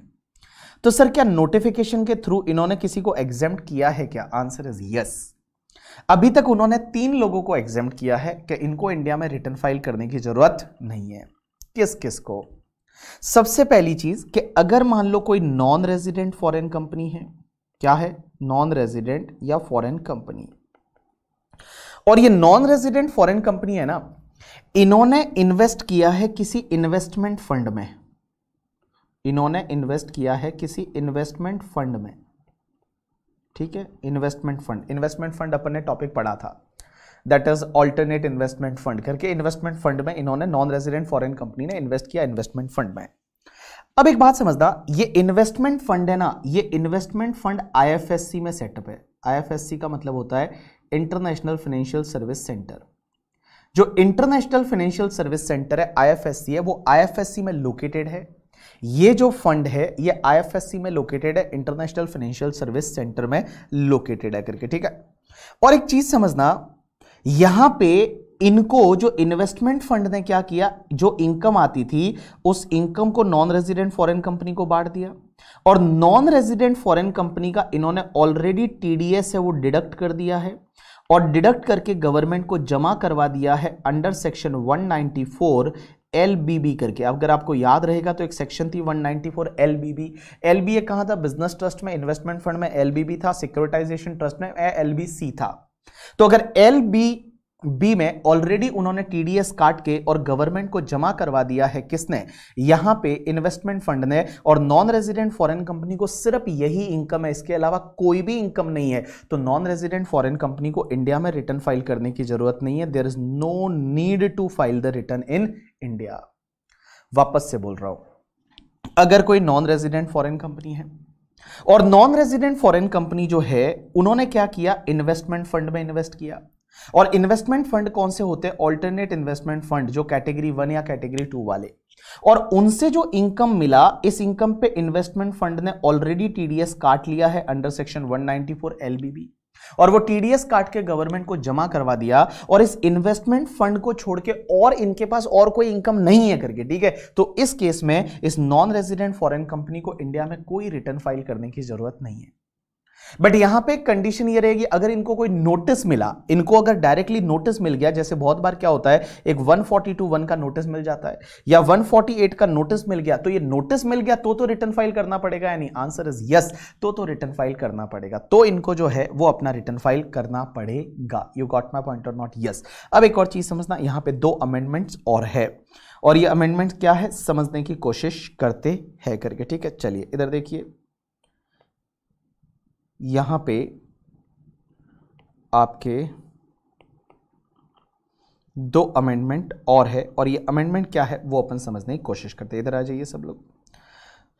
तो देखिए सबसे पहला पॉइंट ये, central government by notification specify such class or classes of person who will be exempted from the requirement of filing of return, means उनको रिटर्न फाइल करने की जरूरत नहीं है। किस किस को? पहला, अगर कोई non resident and foreign company है, having income only from investment fund, having income only from investment funds set up in the IFSC, are exempted from furnishing return provided tax on such income has been deducted under section 194 LLBB and deposited to the central government. However, no exemption will be available where notice under section 142(1) and 148 has been issued by AO for filing of return of the income. अगर AO ने notice issue किया कि तुम return file करिए तो फिर आपको करना ही पड़ेगा। अब एक और चीज समझना, नेक्स्ट 2 अमेंडमेंट इस साल, बट ये अमेंडमेंट वाला जो पार्ट है वो आपको, ये वाला पार्ट आपको समझ में तब आएगा जब वो एनआर टैक्सेशन किया हुआ है, तो इजीली समझ जाएगा। तो देखिए यहां पे इन्होंने बोला कि अगर कोई नॉन रेजिडेंट या फॉरेन कंपनी है, non resident foreign company same ऊपर जैसे का जैसे, उनकी इनकम किससे है पता है? Having only income from specified fund. एक स्पेसिफाइड फंड होता है जो सेक्शन 10(4)D में माना जाता है। 10(4)D में स्पेसिफाइड फंड कौन सा होता है पता है? ये 10(4)D में स्पेसिफाइड फंड होता है जिसको ऑल्टरनेट इन्वेस्टमेंट फंड कैटेगरी 3 बोला जाता है, और ये भी कहां होता है? आईएफएससी में लोकेटेड होता है। तो अगर मान लो यहां पे स्पेसिफाइड फंड जो कि 10(4)D में बोला हुआ है, उससे अगर इनकम होती है, और कोई इनकम है ही नहीं, और कोई इनकम नहीं है, सिर्फ इस स्पेसिफाइड फंड से इनकम है, एंड उसके बाद में provision to obtain PAN is not applicable to such SSC. ये नॉन रेजिडेंट फॉरेन कंपनी को अगर कोई पेन नंबर वगैरह लेने की जरूरत नहीं है, तो उस केस में यहां नॉन रेजिडेंट फॉरेन कंपनी को इंडिया में रिटर्न फाइल करने की जरूरत नहीं है। तो बड़ा सिंपल है कि नॉन रेजिडेंट फॉरेन कंपनी को अगर स्पेसिफाइड फंड जो कि 10(4)D में बोला हुआ है उससे इनकम होता है, उसके अलावा कोई भी इनकम नहीं है, तो उस केस में नॉन रेजिडेंट फॉरेन कंपनी को अपना रिटर्न फाइल करने की जरूरत नहीं है। अब एक और चीज समझना, नेक्स्ट पार्ट, अगर कोई नॉन रेजिडेंट है, और ये नॉन रेजिडेंट कौन सा है? एलिजिबल फॉरेन इन्वेस्टर है, एलिजिबल फॉरेन इन्वेस्टर है कोई बाहर का, having income only from transfer of capital asset referred to in clause number 47(7)AB। अब एक बात समझना, ये 47(7)AB क्या होता है? 47(7)AB एक क्लॉज होता है कैपिटल गेन में, और वो ये बोलता है कि अगर आईएफएससी में लोकेटेड रिकॉग्नाइज्ड स्टॉक एक्सचेंज में अगर आप ये एसेट बेच देते हो, कौन कौन सी एसेट होती है? रूपी denominated bonds of Indian company, उसके बाद में लाइक फॉरेन डिनोमिनेटेड बॉन्ड्स वाले करके जो है वो बॉन्ड्स, या फिर वहां पे दे रखा है डेरिवेटिव्स, और वो अगर आईएफएससी में लोकेटेड रिकॉग्नाइज्ड स्टॉक एक्सचेंज में आप बेच देते हो, तो उस केस में अगर नॉन रेजिडेंट बेच देता है तो उस केस में उसको कोई भी कैपिटल गेन नहीं लगता। अगर नॉन रेजिडेंट आईएफएससी में लोकेटेड रिकॉग्नाइज्ड स्टॉक एक्सचेंज में कुछ एसेट बेच देता है, वहां 6-7 एसेट दे रखी है, वो बेचता है, तो उस पर कोई कैपिटल गेन नहीं लगता। तो इन्होंने क्या बोला कि non resident being eligible foreign investor है, having income only from transfer of those capital asset that is referred in those section which are listed on the recognised stock exchange located in IFSC and consideration paid और payable in foreign currency and provision for obtain PAN is not applicable, in that case उस पे जो है उसको India में return file नहीं करना है। तो देखिए मैं आपको बोलूं, यहां पे 3 चीजें हैं कि भैया यहां सेंट्रल गवर्नमेंट एग्जेम्पशन दे सकती है किसी किसी लोगों को कि आपको इंडिया में रिटर्न फाइल करने की जरूरत नहीं, और सेंट्रल गवर्नमेंट ने 3 लोगों को एग्जेम्पशन दी। पहला, अगर कोई नॉन रेजिडेंट फॉरेन कंपनी है और वो नॉन रेजिडेंट फॉरेन कंपनी ने इन्वेस्ट किया किसी इन्वेस्टमेंट फंड में, और इन्वेस्टमेंट फंड आईएफएससी में लोकेटेड है, उसने जो इनकम दिया उस पर 194 LBB में टीडीएस काट लिया और गवर्नमेंट को जमा करा दिया, तो उस रिटर्न फाइल नहीं करना नॉन रेजिडेंट फॉरेन कंपनी को। दूसरा, अगर नॉन रेजिडेंट फॉरेन कंपनी है, वो किसी स्पेसिफाइड फंड में इन्वेस्टर है, स्पेसिफाइड फंड जो कि आपको सेक्शन 10(4)D में दे रखा है, वो आईएफएससी में लोकेटेड है, और उससे अगर कोई इनकम होता है तो उस केस में कोई भी आपको टैक्स भरने की जरूरत, मींस आपको रिटर्न फाइल करने की जरूरत नहीं है, बिकॉज टैक्स भी नहीं लगता। उसके बाद में अगर कोई नॉन रेजिडेंट है और वो non resident as a eligible foreign investor है, गवर्नमेंट की गाइडलाइंस के हिसाब से अगर वो एलिजिबल फॉरेन इन्वेस्टर है और उसने आईएफएससी में लोकेटेड रिकॉग्नाइज्ड स्टॉक एक्सचेंज में, जो कि सेक्शन 47 क्लॉज नंबर 7AB में एसेट दे रखी है, वो उसने बेची, तो उस पर जो भी कैपिटल गेन होगा उस पर टैक्स ऐसे भी नहीं लगता, तो उसको कोई भी रिटर्न फाइल करने की जरूरत नहीं है। ये वाला पार्ट है जो आपको दे रखा है कि किस किस को रिटर्न फाइल नहीं करना पड़ता। अब एक चीज समझना, इसके आगे हम बहुत ही इंटरेस्टिंग सी चीज है वो हम चालू करने वाले हैं और यहां पे आपका जो है वो ध्यान होना चाहिए। चलिए हम चालू करने वाले हैं एक और सेक्शन, दैट इज 139(3) और 139(3) is related to loss return. यहां दिमाग लगाना, हाँ, 139(3) is related to the loss return. Sir question ये आता है कि हमको अगर लॉस हो जाता है तो भी क्या रिटर्न फाइल करना चाहिए क्या? देखो, प्रॉफिट होता है, टैक्स भरना पड़ रहा है तो रिटर्न फाइल करना चाहिए, बट अगर लॉस हो गया तो भी क्या हमको रिटर्न फाइल करना पड़ेगा क्या? Is return filing is mandatory in case of the loss? तो लॉ मेकर्स बोलते हैं यहां पे है ना, एक सेक्शन टांग अड़ाती है और उस सेक्शन का नंबर है सेक्शन 80 करके, और सेक्शन 80 है वो 80 टांग अड़ाती है। और ये सेक्शन 80 क्या बोलती है? All people just pay attention. Section 80 बोलती है, सेक्शन 80 है वो बोलती है कि अगर किसी असेसी को लॉसेस होते हैं और लॉसेस होते हैं आइदर पीजीबीपी हेड के या फिर कैपिटल गेन हेड के या फिर owning and maintaining race horses के, अगर इन तीन जगह लॉस होता है, कहां पे? या तो पीजीबीपी हेड में लॉस होता है, या कैपिटल गेन हेड में लॉस होता है, या owning and maintaining race horses का लॉस होता है। तो यहां सेक्शन 80 टांग अड़ाती है और सेक्शन 80 क्या बोलती है पता है? अगर आपको यहां पे लॉसेस होता है तो आपको क्या करना पड़ेगा? जो लॉसेस है ना, तो उस केस में आपको रिटर्न फाइल करना पड़ेगा। रिटर्न फाइल करना पड़ेगा, कब तक करना पड़ेगा? Means you have to file the return up to due date of return filing, up to due date of ROI तक आपको रिटर्न फाइल करना पड़ेगा। अदरवाइज अगर आपने नहीं किया तो जो भी आपके लॉसेस है ना, वो लॉसेस आप कैरी फॉरवर्ड नहीं कर पाएंगे। Carry forward not allowed, means आप उन लॉसेस को कैरी फॉरवर्ड नहीं कर पाएंगे। Carry forward is not allowed, carry forward is not allowed, carry forward नहीं कर पाएंगे। तो देखिए मैंने क्या बोला, लॉस रिटर्न सेक्शन 80 टांग अड़ाती है। सेक्शन 80 क्या बोलती है, ध्यान देना, हाँ, कि अगर आपको लॉसेस होता है under the head either PGBP और कैपिटल गेन और ओनिंग एंड मेंटेनिंग रिसोर्सेज, तो उस ईयर का आपको रिटर्न मैंडेटरीली फाइल करना पड़ेगा ड्यू डेट तक। अदरवाइज आपके लॉसेज जो है वो लॉसेज को आप क्या नहीं कर पाएंगे, कैरी फॉरवर्ड नहीं कर पाएंगे। Means it is not allowed to carry forward, आप उसको कैरी फॉरवर्ड नहीं कर पाएंगे। लेकिन एक चीज समझना, इसके दो एक्सेप्शन है। पहला एक्सेप्शन कि अगर आपको हाउस प्रॉपर्टी का लॉस है या अनएब्जॉर्ब डेप्रीशिएशन है, हाउस प्रॉपर्टी का लॉस है या अनएब्जॉर्ब डेप्रीशिएशन है, वो कैरी फॉरवर्ड आप कर सकते हैं even in case of the late return. आपने रिटर्न लेट फाइल किया तो भी आप कैरी फॉरवर्ड कर सकते हैं। अब आपका यहां पे एक क्वेश्चन रहेगा मेरे से कि सर एक बात बताइए, ऐसा क्यों लॉ मेकर्स ने लिखा? ऐसा क्यों लिखा कि अगर आपका लॉसेस पीजीबीपी का, capital gain, owning maintaining resources, तो रिटर्न आप टाइम पे फाइल करिए, अदरवाइज आप लॉसेस को कैरी फॉरवर्ड नहीं कर पाएंगे। ऐसा क्यों लिखा? इसके पीछे का क्या लॉजिक है, क्या रीजन है? देखिए, बड़ा सिंपल सा लॉजिक है। इंडिया वालों का जो दिमाग है ना, वो बड़ा ही खुरापाती दिमाग है। खुरापाती बोलते हैं, या बड़ा ही मतलब शातिर दिमाग है। आपको जितना टाइम ज्यादा मिलेगा, जितने आप लॉसेस बढ़ाते रहोगे, जितना टाइम ज्यादा, जितनी आप एंट्रियां पास करते रहोगे, जितने आप बोगस बिल अरेंज करोगे, जितने आप चीजें हैं वो गलत करते रहोगे, जितना टाइम ज्यादा। इसलिए लॉ मेकर्स ने क्या बोला कि भैया अगर तुम बोलते हो लॉस है ना, तो रिटर्न फाइल कर दो टाइम तक रिटर्न फाइल करो, हम आपको लेट रिटर्न फाइल करने नहीं देंगे। अगर आपने लेट रिटर्न फाइल किया तो आपके जो लॉसेस है वो हम कैरी फॉरवर्ड नहीं कराएंगे। हम आपके लॉसेस है वो कैरी फॉरवर्ड नहीं कराएंगे, बट इन दो केसेस में चलेगा, हाउस प्रॉपर्टी और अनएब्जॉर्ब्ड डेप्रिसिएशन, क्योंकि इसमें आप कोई प्लानिंग नहीं कर सकते। हाउस प्रॉपर्टी के लॉसेस में क्या प्लानिंग करोगे?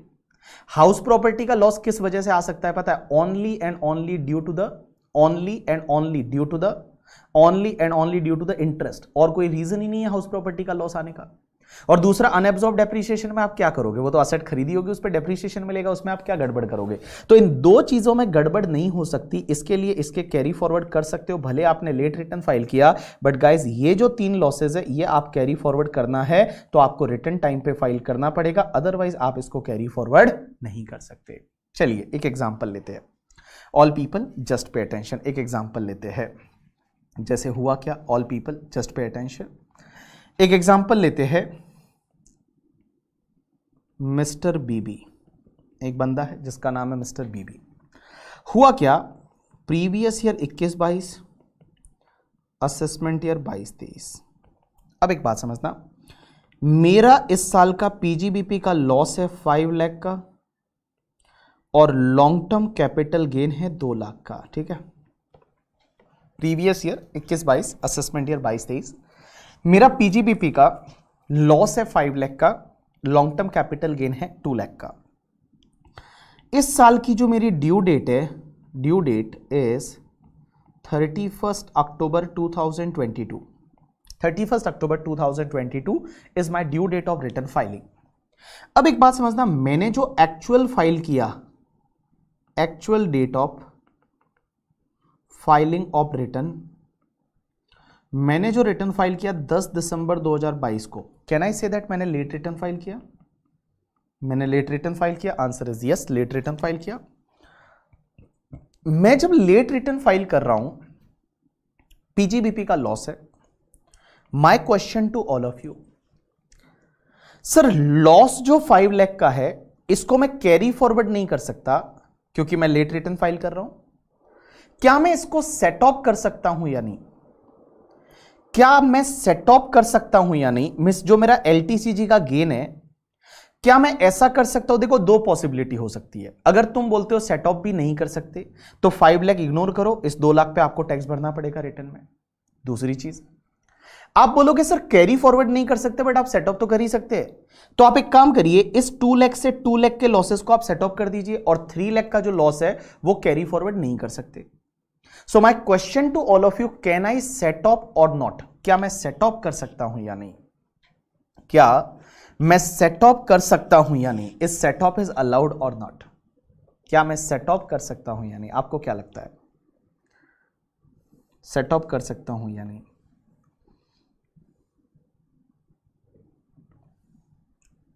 सेट ऑफ कर सकता हूं या नहीं?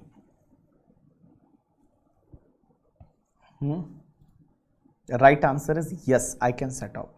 सेट ऑफ अलाउड है, लॉ बोलता है कैरी फॉरवर्ड नहीं कर सकते, तो आप कैरी फॉरवर्ड नहीं कर सकते हो, फिर आगे जाके सेट ऑफ नहीं कर सकते, बट इस साल में आप सेट ऑफ कर सकते हैं, कोई दिक्कत नहीं। Diksha, it is allowed. So in simple word, can I say that PGBP losses of ₹2 lakh can be set off, can be set off against LTCG and remaining losses of ₹3 lakh cannot be carry forward। ये आप carry forward नहीं कर सकते। तो देखो, PGBP losses of ₹2 lakh can be set off against LTCG and remaining losses of 3 lakh can not be carry forward. जो remaining 3 lakh के losses है वो आप कैरी फॉरवर्ड नहीं कर सकते हैं। अब एक और चीज समझना, इधर देखो, इधर देखो, इधर देखो, सेम एसएससी एग्जाम्पल नंबर 2।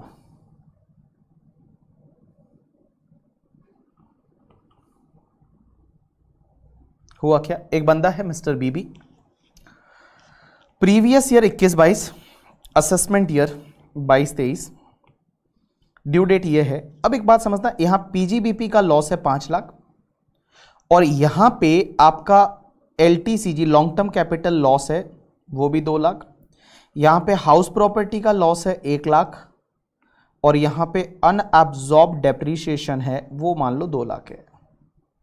तो क्वेश्चन ये आता है क्या क्या कैरी फॉरवर्ड कर सकते हो और क्या कैरी फॉरवर्ड नहीं कर सकते। तो मैं बोलो पीजीबीपी के लॉसेस एंड ये can not be carry forward, आपने लेट रिटर्न फाइल किया है तो can not be carry forward, can not be carry forward, नहीं कर सकते। बट ये yes can be carry forward, इसको आप कैरी फॉरवर्ड कर सकते हैं, कोई दिक्कत नहीं। हाउस प्रॉपर्टी का लॉस और अनएब्जॉर्ब डेप्रिसिएशन है वो आप कैरी फॉरवर्ड कर सकते हैं। चलिए डन। अब एक और चीज समझना, तीसरा एग्जाम्पल, सब लोग ध्यान देना, तीसरा एग्जाम्पल ध्यान रखना। हुआ क्या, एक एग्जाम्पल नंबर 3, मिस्टर बीबी। यहां पे मेरा प्रीवियस ईयर 21-22, असेसमेंट ईयर 22-23।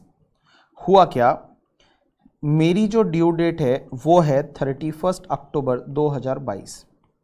सो 31 अक्टूबर 2022 है वो ड्यू डेट है। अब एक बात समझना, मैंने एक्चुअल डेट ऑफ फाइलिंग, मैंने एक्चुअल फाइल किया 15 अक्टूबर 2022 को, मैं बोल दूं टाइम पे किया, 15 अक्टूबर 2022 को मैंने टाइम पे किया। लेकिन एक बात बताओ, इस साल क्या हुआ, मेरा पीजीबीपी का लॉस है 5 लाख का।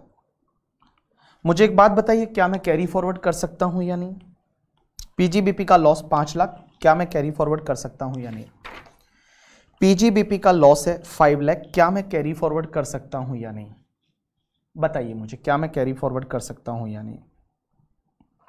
हाँ, yes or no?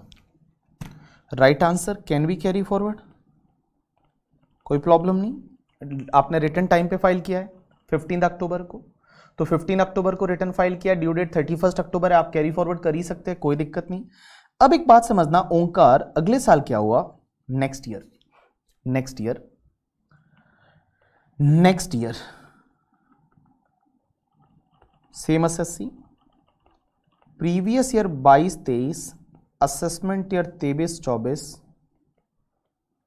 Previous year 22-23, assessment year 23-24, और उस साल क्या हुआ, मेरा जो ड्यू डेट था 31 अक्टूबर 2023 आएगा। सो 31 अक्टूबर 2023 है वो मेरा क्या आ गया, ड्यू डेट आ गया। अब एक बात समझना, मैंने एक्चुअल रिटर्न फाइल किया, एक्चुअल मैंने रिटर्न फाइल किया, वो किया 10 दिसंबर 2023, मींस लेट रिटर्न फाइल किया। अब हुआ क्या, उस साल में मान लो मेरा पीजीबीपी का प्रॉफिट हो गया 9 लाख का, ठीक है। देखिए इस साल क्या था, पीजीबीपी का लॉस था, रिटर्न मैंने टाइम पे फाइल किया, तो ये लॉसेस है, कैन बी कैरी फॉरवर्ड, मैं कैरी फॉरवर्ड कर सकता हूं। भाई मिस्टर बीबी, ड्यू डेट ये थी, एक्चुअल डेट मैंने टाइम पे फाइल किया, तो ये लॉसेस है, मैं क्या कर सकता हूं, कैरी फॉरवर्ड कर सकता हूं। अगले साल मेरा प्रॉफिट है, बट मैंने रिटर्न लेट फाइल किया है। My question to all of you, क्या ये वाला जो लॉस है, क्या मैं इसको इसके सामने सेट ऑफ कर सकता हूं या नहीं? लेट रिटर्न फाइल कर रहा हूं अगले साल का, क्या मैं इसको सेट ऑफ कर सकता हूं या नहीं? Yes or no, can I set off और नॉट? बोलिए बोलिए बोलिए, कैन आई सेट ऑफ और नॉट? दिव्य, क्या मैं सेट ऑफ कर सकता हूं या नहीं? Right answer is yes, I can set of, कोई प्रॉब्लम नहीं है यहां पे। यस, यहां पे जो पीजीबीपी के लॉसेज है वो आप लेस कर दोगे 5 लाख के, कोई दिक्कत नहीं है, और रिमेनिंग आपका पीजीबीपी का इनकम है वो 4 लाख आ जाएगा। तो इन सिंपल वर्ड मैं बोल दूं, yes it can be set of, yes it can be set of. इसका मतलब ये हुआ कि पारस आपको है ना रिटर्न सिर्फ उसी साल का टाइम पे फाइल करना है जिस ईयर में वो लॉस हुआ था। मींस जिस ईयर में आपने वो लॉस इंकर किया, जिस ईयर में आपने वो लॉस सस्टेन किया, उस ईयर का रिटर्न आप टाइम पे फाइल करिए। अगर उसके सबसीक्वेंट ईयर का, जिस ईयर में आप उसको सेट ऑफ ले रहे हैं, उस ईयर का आपने रिटर्न टाइम पे फाइल नहीं किया तो भी चलेगा। जिस ईयर में आप उसको सेट ऑफ ले रहे हैं, उस ईयर का रिटर्न अगर आपने टाइम पे फाइल नहीं किया तो भी चलेगा, कोई दिक्कत नहीं है। बट जिस ईयर का लॉस होता है, जिस ईयर में आप लॉस खाते हो, जिस ईयर में लॉस सस्टेन करते हो, जिस ईयर में लॉस इंकर करते हो, उस ईयर का रिटर्न है तो आपको टाइम पे फाइल करना पड़ेगा। यू गॉट माई पॉइंट और नॉट? यस। चलिए अब एक और चीज समझना, next example very interesting, next example very interesting. Example number 4, मैं इसी को डुप्लीकेट बना रहा हूं नीचे। हाँ इधर देखिए, इधर देखिए, इधर देखिए। हुआ क्या, जैसे एग्जाम्पल नंबर 4 समझता। हाँ, मेरी बात समझना। इस साल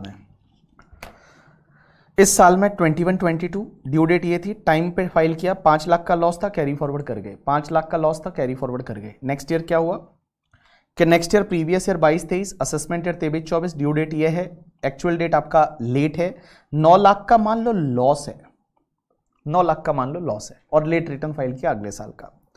तो मैं बोलूं कि ये जो आपने लेट रिटर्न फाइल किया, तो ये तो आपका can not be carry forward, can not be carry forward. आप इसको कैरी फॉरवर्ड नहीं कर पाएंगे क्योंकि आपने लेट रिटर्न फाइल किया है।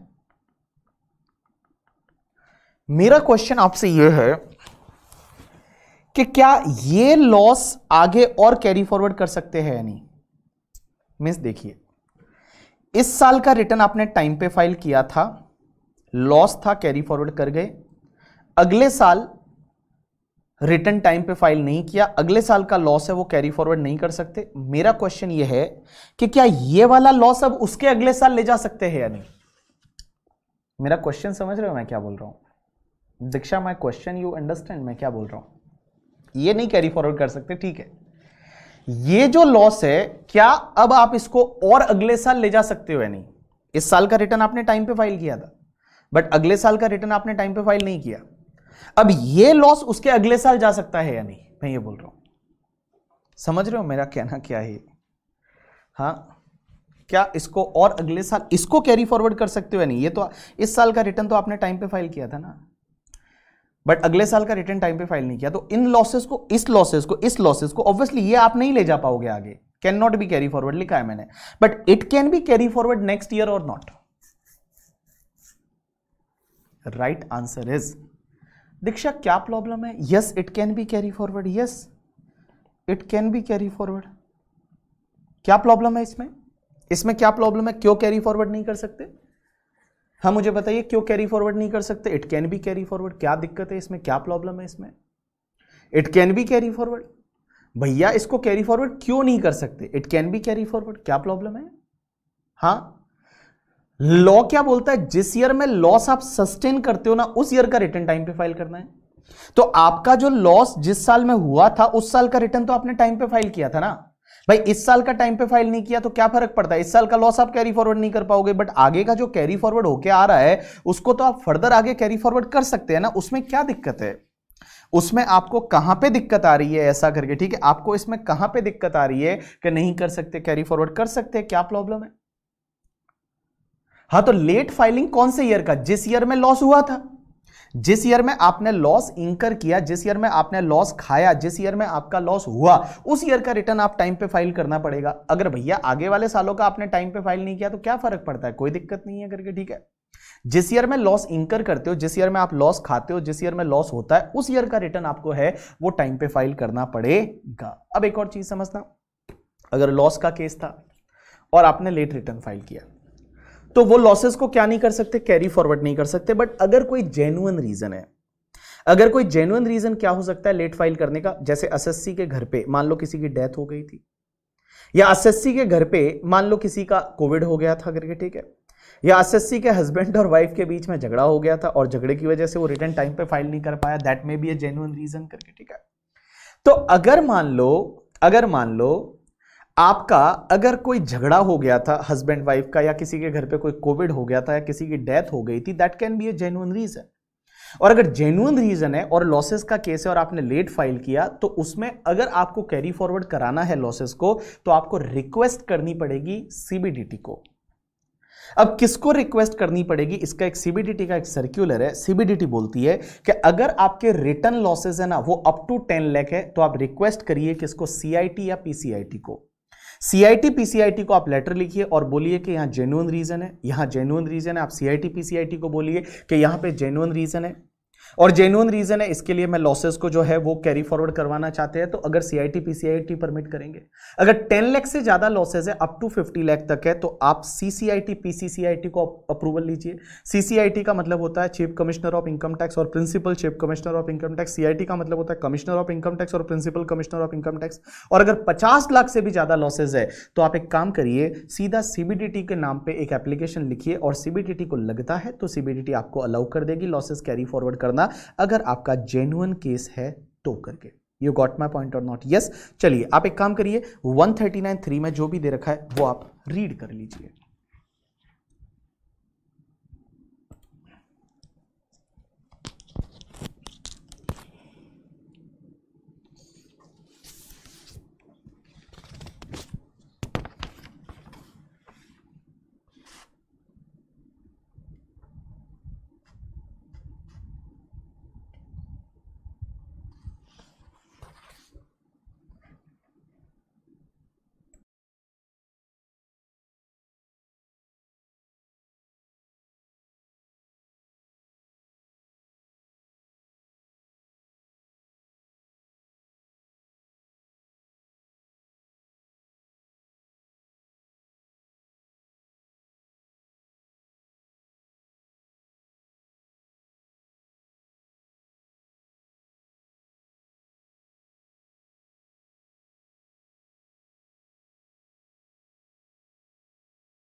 डन?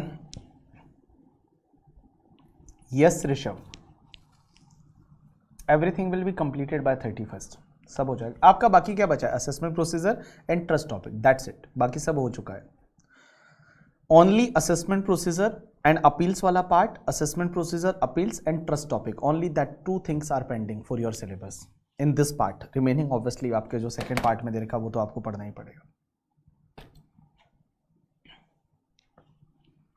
असेसमेंट प्रोसीजर में 4-5 दिन लगेंगे मेरे को लग रहा है, और उसके बाद आपका अपील्स में 1 दिन, आधा दिन, और फिर ट्रस्ट में 2-3 दिन।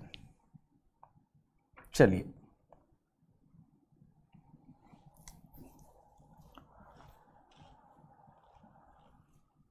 सर 0.4 वाले पॉइंट याद करने पड़ेंगे मतलब? हाँ, लिमिट तो याद रहनी चाहिए ना, वो तो हो जाएगी, इतनी डिफिकल्ट नहीं है शोभिता।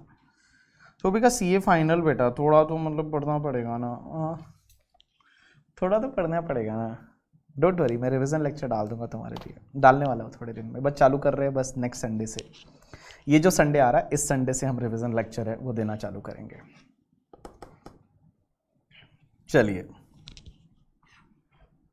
तो अब अपन चालू करते 139(3) के बाद में एक सेक्शन होती है 139(4),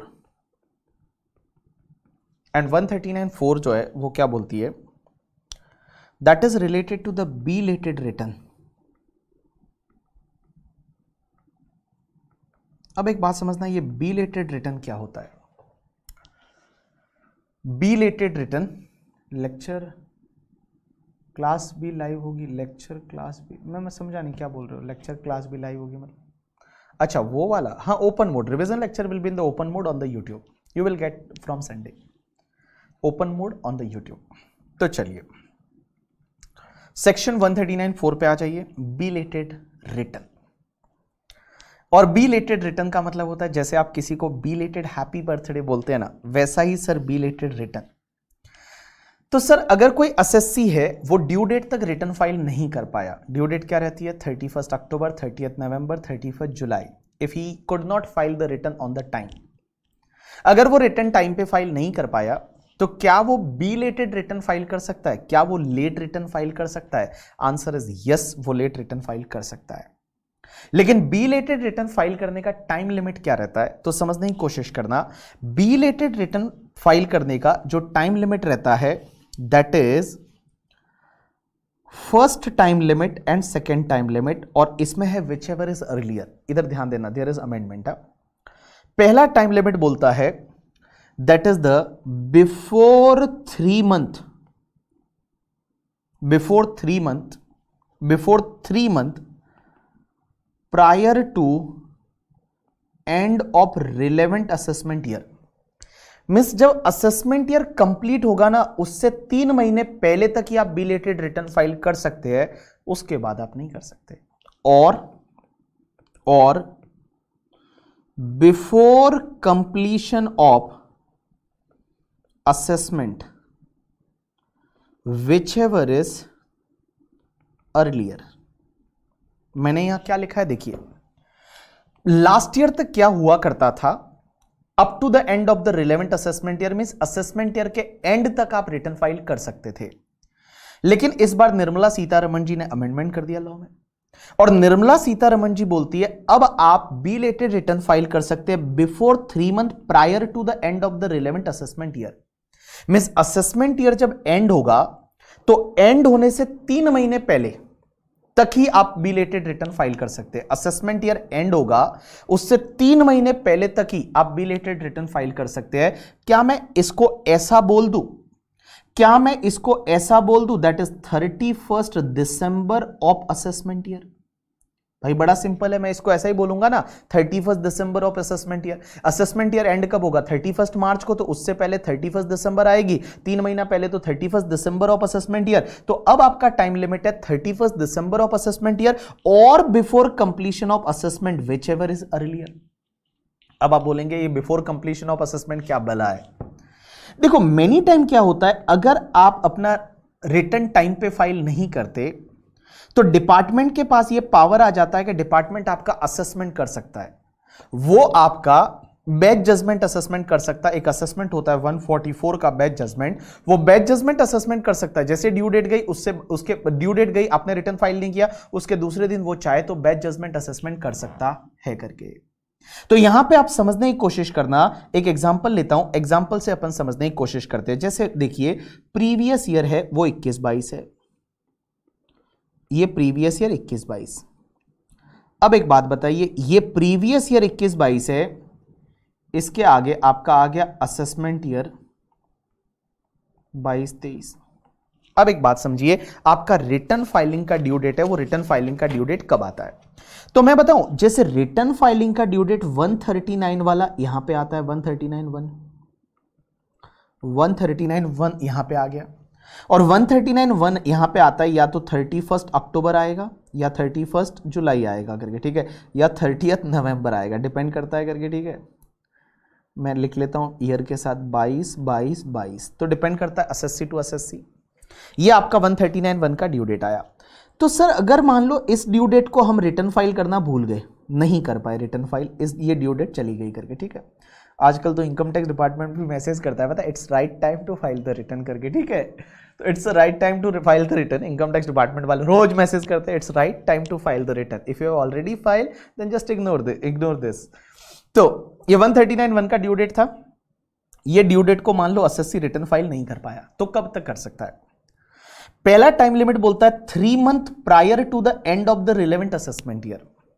मींस जो असेसमेंट ईयर आपका एंड होगा उसके 3 महीने पहले तक।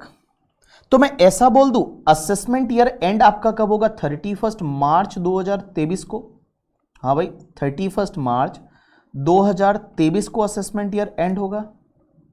तो यहां से अगर आप 3 महीने पहले देखेंगे तो मैं बोल दूं 31 दिसंबर 2022। तो मैं इसको ऐसा ही बोल दूं ना 31 दिसंबर ऑफ असेसमेंट ईयर तक। जो असेसमेंट ईयर है वो असेसमेंट ईयर के 31 दिसंबर तक आप रिटर्न फाइल करिए, या तो इस डेट तक, या अगर आपका बिफोर कंप्लीशन ऑफ असेसमेंट, अगर असेसमेंट पहले हो चुका है। जैसे क्या होता है, मान लो इस डेट को आपने रिटर्न फाइल नहीं किया, डिपार्टमेंट के पास एक पावर आ जाती है कि वो यहां पे चाहे तो आपका 144 कर ले, यहां चाहे तो 144 कर ले। मान लो यहां पे उन्होंने क्या किया, फॉर एन एग्जांपल 19 नवंबर 2022 को उन्होंने 144 में आपका असेसमेंट कर लिया, तो इसके बाद फिर आप रिटर्न फाइल नहीं कर पाएंगे, क्योंकि 19 नवंबर 2022 और 31 दिसंबर 2022 which ever is earlier is 19 November 2022। But practical life में ऐसा होता नहीं है। प्रैक्टिकल लाइफ में ऐसा नहीं होता है कि आपका बिलेटेड रिटर्न का टाइम लिमिट पड़ा है और उससे पहले पहले डिपार्टमेंट आपका असेसमेंट कर दे पूरा, ऐसा होता नहीं है। तो आप इसको ऐसे ही याद रखेंगे, that is 31 December of assessment year. तो बिलेटेड रिटर्न कब तक फाइल कर सकते हैं, आप इसको ऐसे याद रखेंगे 31 दिसंबर ऑफ असेसमेंट ईयर, यहां तक आप रिटर्न फाइल कर सकते हैं अंडर सेक्शन 139(4). लेकिन अब अपना एक क्वेश्चन आएगा आप लोगों का कि सर एक बात बताइए, जब अपने पास टाइम लिमिट पड़ा है बिलेटेड रिटर्न का, जैसे 139(1) का ड्यू डेट था 31 जुलाई, तो अपने पास अगस्त, सितंबर, अक्टूबर, नवंबर, दिसंबर 5 महीना पड़ा है। अगर 31 अक्टूबर था, अगर 31 अक्टूबर था तो नवंबर दिसंबर 2 महीना पड़ा है एक्स्ट्रा। अगर 30 नवंबर था तो 1 महीना पड़ा है आपके पास एक्स्ट्रा 31 दिसंबर तक। सो क्वेश्चन यह आता है कि जब अपने पास टाइम पड़ा है तो हमारे बॉस हमको क्यों परेशान करते हैं। आपके जो बॉसेस है आपको क्यों छुट्टी नहीं देते, जब भी आप मांगते हो छुट्टी कि सर प्लीज छुट्टी दे दीजिए ना सर, एग्जाम है हमारा, तो हमेशा बॉस ये बोलता है ड्यू डेट चल रही है, ड्यू डेट तक छुट्टी मत मांगना, ड्यू डेट के बाद में चले जाना। आप उनको बोलो ना अरे बिलेटेड रिटर्न फाइल कर देंगे ना आके, ठीक है। आप ऐसा नहीं बोल सकते हो, आप ऐसा नहीं बोल सकते सर 31 दिसंबर है ना सर, नवंबर का एग्जाम दे देने दीजिए ना, नवंबर के बाद आएंगे, 15 नवंबर के बाद, 16 नवंबर के बाद, उसके बाद हम कर लेंगे ना, दिसंबर पड़ा है दिसंबर तक कर लेंगे ना, ऐसा नहीं चलता है। अगर आप बिलेटेड रिटर्न फाइल करते हैं तो आपके साथ में क्या क्या हो सकता है, means what can be a consequences, वो मैं आपको दीक्षा बताने जा रहा हूं। सबसे पहली चीज, अगर आप लेट रिटर्न फाइल करेंगे तो सबसे पहले तो क्या होता है पता है, सबसे पहले तो आपको एक 234A का इंटरेस्ट लगना चालू हो जाता है। 234A का जो इंटरेस्ट है वो इंटरेस्ट लगना चालू हो जाता है। एक बात बताइए, एक तो 234A का इंटरेस्ट लगना चालू हो जाता है, 234A का, किसी ने बोला 234F का फीस लग जाता है, आंसर इज यस। यहां पे जैसे ही आप लेट रिटर्न फाइल करते हैं ना, इस पीरियड में आपने रिटर्न फाइल किया तो आपको 5000 रुपीज की एक फीस लगती है, दैट इज 234F की वो फीस लग जाती है। लेकिन उसमें एक ये चीज बोली जाती है कि अगर आपका जो नेट टैक्सेबल इनकम है वो अप टू 5 लाख है, तो इस केस में ये जो फीस है ना ये 1000 रुपए से ज्यादा नहीं हो सकती, मींस 1000 लगती है। तो अगर आपने लेट रिटर्न फाइल किया तो आपको 5000 रुपए का फीस लगेगा, और अगर एनटीआई अप टू 5 लाख है तो मैक्सिमम 1000 की फीस लग सकती है, उससे ज्यादा फीस नहीं लगेगी। मैक्सिमम आपका जो है वो फीस कितना लग सकता है, 1000 रुपया लग सकता है, 1000 से ज्यादा नहीं लग सकता।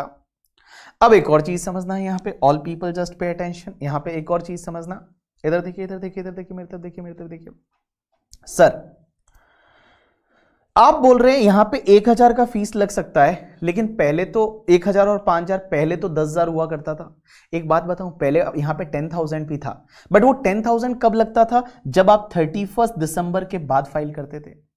तो जब आप 31 दिसंबर के बाद फाइल करते थे, 31 दिसंबर जो था इस डेट के बाद अगर आप रिटर्न फाइल करते थे तो आपको 10,000 का फीस लगता था। बट अभी तो वो 10,000 रहा ही नहीं, क्योंकि 31 दिसंबर के बाद तो रिटर्न फाइल करने का मौका ही नहीं मिलेगा।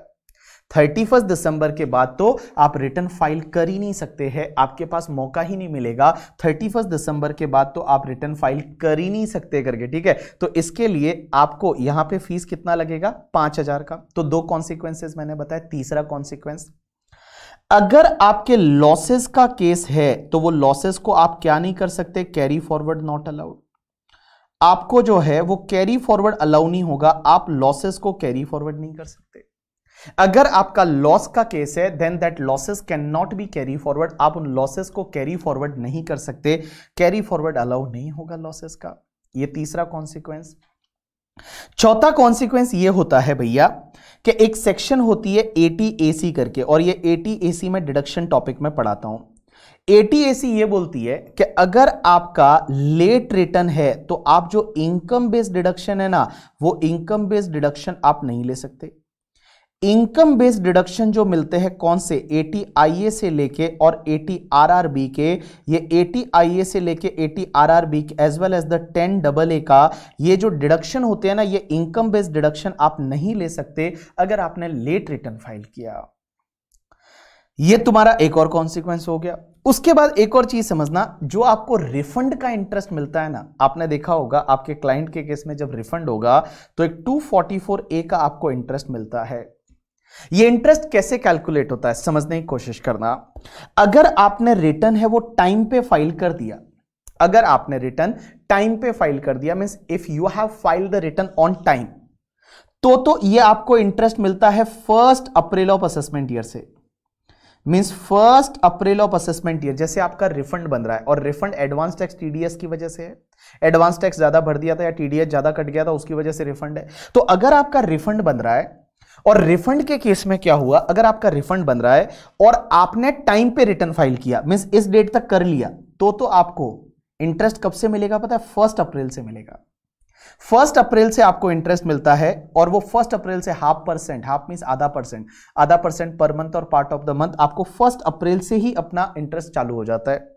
लेकिन अगर आपने रिटर्न लेट फाइल किया, अगर आपने रिटर्न लेट फाइल किया तो फिर क्या होता है, जिस डेट को आप रिटर्न फाइल करते हो ना, उस डेट से फिर आपको इंटरेस्ट मिलता है। तो देखिए 2 चीजें मैंने बताई। अगर आपने रिटर्न जो है वो टाइम पे फाइल कर दिया तो इंटरेस्ट 1 अप्रैल से ही मिल जाएगा। लेकिन अगर आपने रिटर्न लेट फाइल किया तो उस केस में क्या होगा, जब आप रिटर्न फाइल करेंगे वहां से आपको इंटरेस्ट मिलना चालू हो जाएगा। जब आप रिटर्न फाइल करेंगे वहां से आपको इंटरेस्ट मिलना है वो चालू हो जाएगा। यू गॉट माई पॉइंट और नॉट? यस। चलिए आप देख लीजिए एक बार 139(4) पूरा, 139(4) पूरा।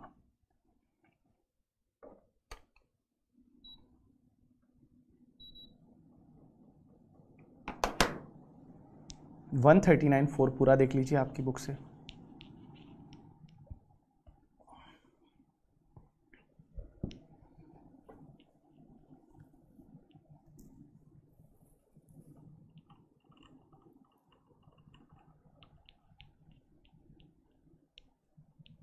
टू 234 बी एंड सी कहाँ आता है, वो तो एडवांस टैक्स लेट भरते हैं तब आता है ना।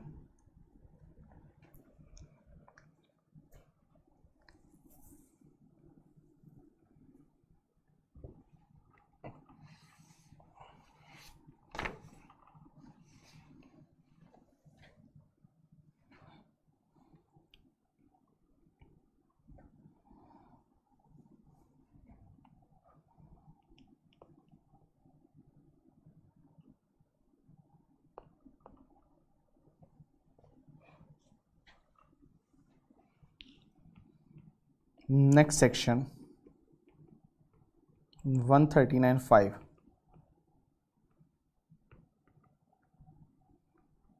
is revised return. Next section 139(5) is related to the revised return.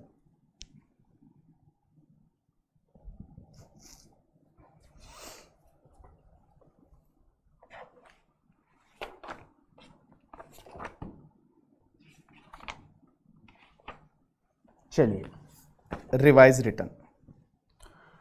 Sir question ही आता है कि अगर हमने एक बार रिटर्न फाइल कर दिया क्या उसको रिवाइज कर सकते हैं?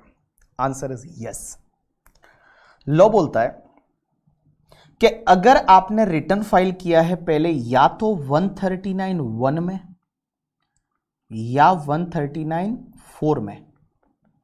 139(1) means normal return, 139(4) means belated return. Belated return है वो भी रिवाइज हो सकता है, बिलेटेड रिटर्न भी रिवाइज हो सकता है। अब एक चीज समझना, अगर आपने रिटर्न फाइल किया 139(1) में या 139(4) में, और अगर आपको उसमें कुछ ओमिशन मिल जाता है रिटर्न में, या कुछ भी गलती मिल जाती है, मिस्टेक मिल जाती है, you can revise that return, आप उस रिटर्न को रिवाइज कर सकते हैं, कोई दिक्कत नहीं, रिवाइज रिटर्न इज अलाउड। तो अगर आपको कुछ ओमिशन मिल जाता है, मिस्टेक मिल जाती है, तो उस केस में आप रिटर्न को रिवाइज कर सकते हैं। अब एक चीज समझना, यहां पे बोला है 139.1 एंड 139.4, बट मैं बताऊं 139.3 भी तो कवर हो जाएगा। 139.3 is a loss return, but ये लॉस रिटर्न जो होता है ना, वो लॉस रिटर्न जो होता है ना, वो लॉस रिटर्न भी तो 139.1 में ही फाइल होता है। Loss return is file in 139.1 only because that is up to the due date of return filing, तो 139.1 में फाइल होता है। या तो देखिए, तो इन सिंपल वर्ड ऐसा बोल दो, आपने रिटर्न पहले फाइल किया था 139.1 में, 139.4 में, 139.3 में, आपको कुछ मिस्टेक मिल जाता है, ओमिशन मिल जाता है, तो आप उसको रिवाइज रिटर्न कर सकते हैं, लेकिन कब तक कर सकते हैं? तो रिवाइज रिटर्न का टाइम लिमिट भी चेंज हो गया इस बार। और रिवाइज रिटर्न का टाइम लिमिट क्या है आप समझने की कोशिश करना। यहां रिवाइज रिटर्न का जो टाइम लिमिट है that is the first is up to 31 December of assessment year, means assessment year के एंड से 3 महीने पहले तक। तो 3 महीने का जो टाइम शॉर्ट किया, कर्टेल किया, जैसे बिलेटेड रिटर्न में किया, रिवाइज रिटर्न में भी किया है, up to 31 December of assessment year और एंड ऑफ असेसमेंट, और I can say that up to end of that is the completion of assessment और completion of assessment whichever is earlier, दोनों में से जो अर्लियर वाला टाइम रहेगा। तो up to 31 December of assessment year और completion of assessment whichever is earlier, so up to 31 December of assessment year और completion of assessment whichever is earlier, तब तक आप रिवाइज कर सकते हैं। अब एक चीज समझना, कुछ इंटरेस्टिंग चीज है, इधर देखिए। जैसे मान लो आपका ये तुम्हारा प्रीवियस ईयर, ध्यान देना, previous year 21-22, assessment year 22-23, previous year 21-22, assessment year 22-23। मान लो आपकी यहां पे 139.1 की ड्यू डेट थी, यहां पे 139.1 की ड्यू डेट थी, 139.1 की ड्यू डेट थी, वो 31 जुलाई 2022 थी मान लो। एक बात बताइए, आपने रिटर्न फाइल किया यहां पे, means return filed under section 139.1, और आपने यहां पे पीजीबीपी का इनकम बताया, फॉर एन एग्जांपल 5 लाख रुपए का, और रिटर्न फाइल किया है आपने 19 जुलाई 2022 को, इस डेट को रिटर्न फाइल किया। चीजों को समझना है। असेसी जिसका previous year 21-22, assessment year 22-23, due date 31 July 2022 है, आपका रिटर्न फाइलिंग का ड्यू डेट ये है, आपने रिटर्न फाइल किया 19 जुलाई 2022 को, और आपने रिटर्न 139.1 में फाइल किया, पीजीबीपी का इनकम आपका 5 लाख है। अब हुआ क्या, आपको लगता है कि इस रिटर्न में कोई मिस्टेक है, आपको लगता है इस रिटर्न में कोई मिस्टेक है, कुछ ओमिशन है, तो क्या आप इस रिटर्न को रिवाइज कर सकते हैं? आंसर इज यस, कर सकते हैं, but what is the time limit?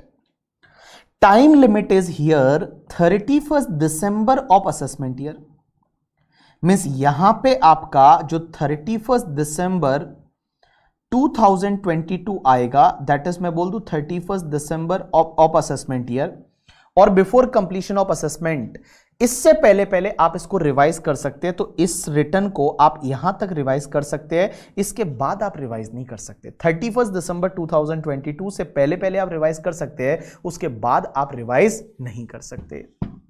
अब क्वेश्चन ही आता है, कितनी बार रिवाइज कर सकते हैं? एन नंबर ऑफ टाइम, आपकी मर्जी, सुबह उठे तब रिवाइज कर लो, रात को वो रिप्लाई नहीं कर रही है तब रिवाइज कर लो करके, ठीक है। अगर मान लो रात को वो ऑनलाइन है और आपको रिप्लाई नहीं कर रही, आप उसको देखे जा रहे हो, बेटर है आप रिटर्न रिवाइज कर लीजिए। तो अगर आपके पास टाइम लिमिट है तो आप चाहे तब तक रिवाइज कर सकते हैं, कोई दिक्कत नहीं। 1 बार 2 बार 4 बार 5 बार, जब तक मन नहीं भर जाता तब तक आप रिवाइज कर सकते हैं, बट इस टाइम लिमिट के अंदर अंदर। अब एक और चीज समझना, यहां एक इंटरेस्टिंग चीज आती है कि आप क्या करना चाहते हैं, इस रिटर्न को रिवाइज करना चाहते हैं, और यहां पे आपने क्या किया, इस रिटर्न को रिवाइज किया, इस रिटर्न को आपने इस यहां पे ऑन द 15 नवंबर 2022 को आपने 139.5 में रिवाइज कर दिया और मान लो आपने पीजीबीपी का इनकम 2 लाख बता दिया, क्या आप बता सकते हैं या नहीं?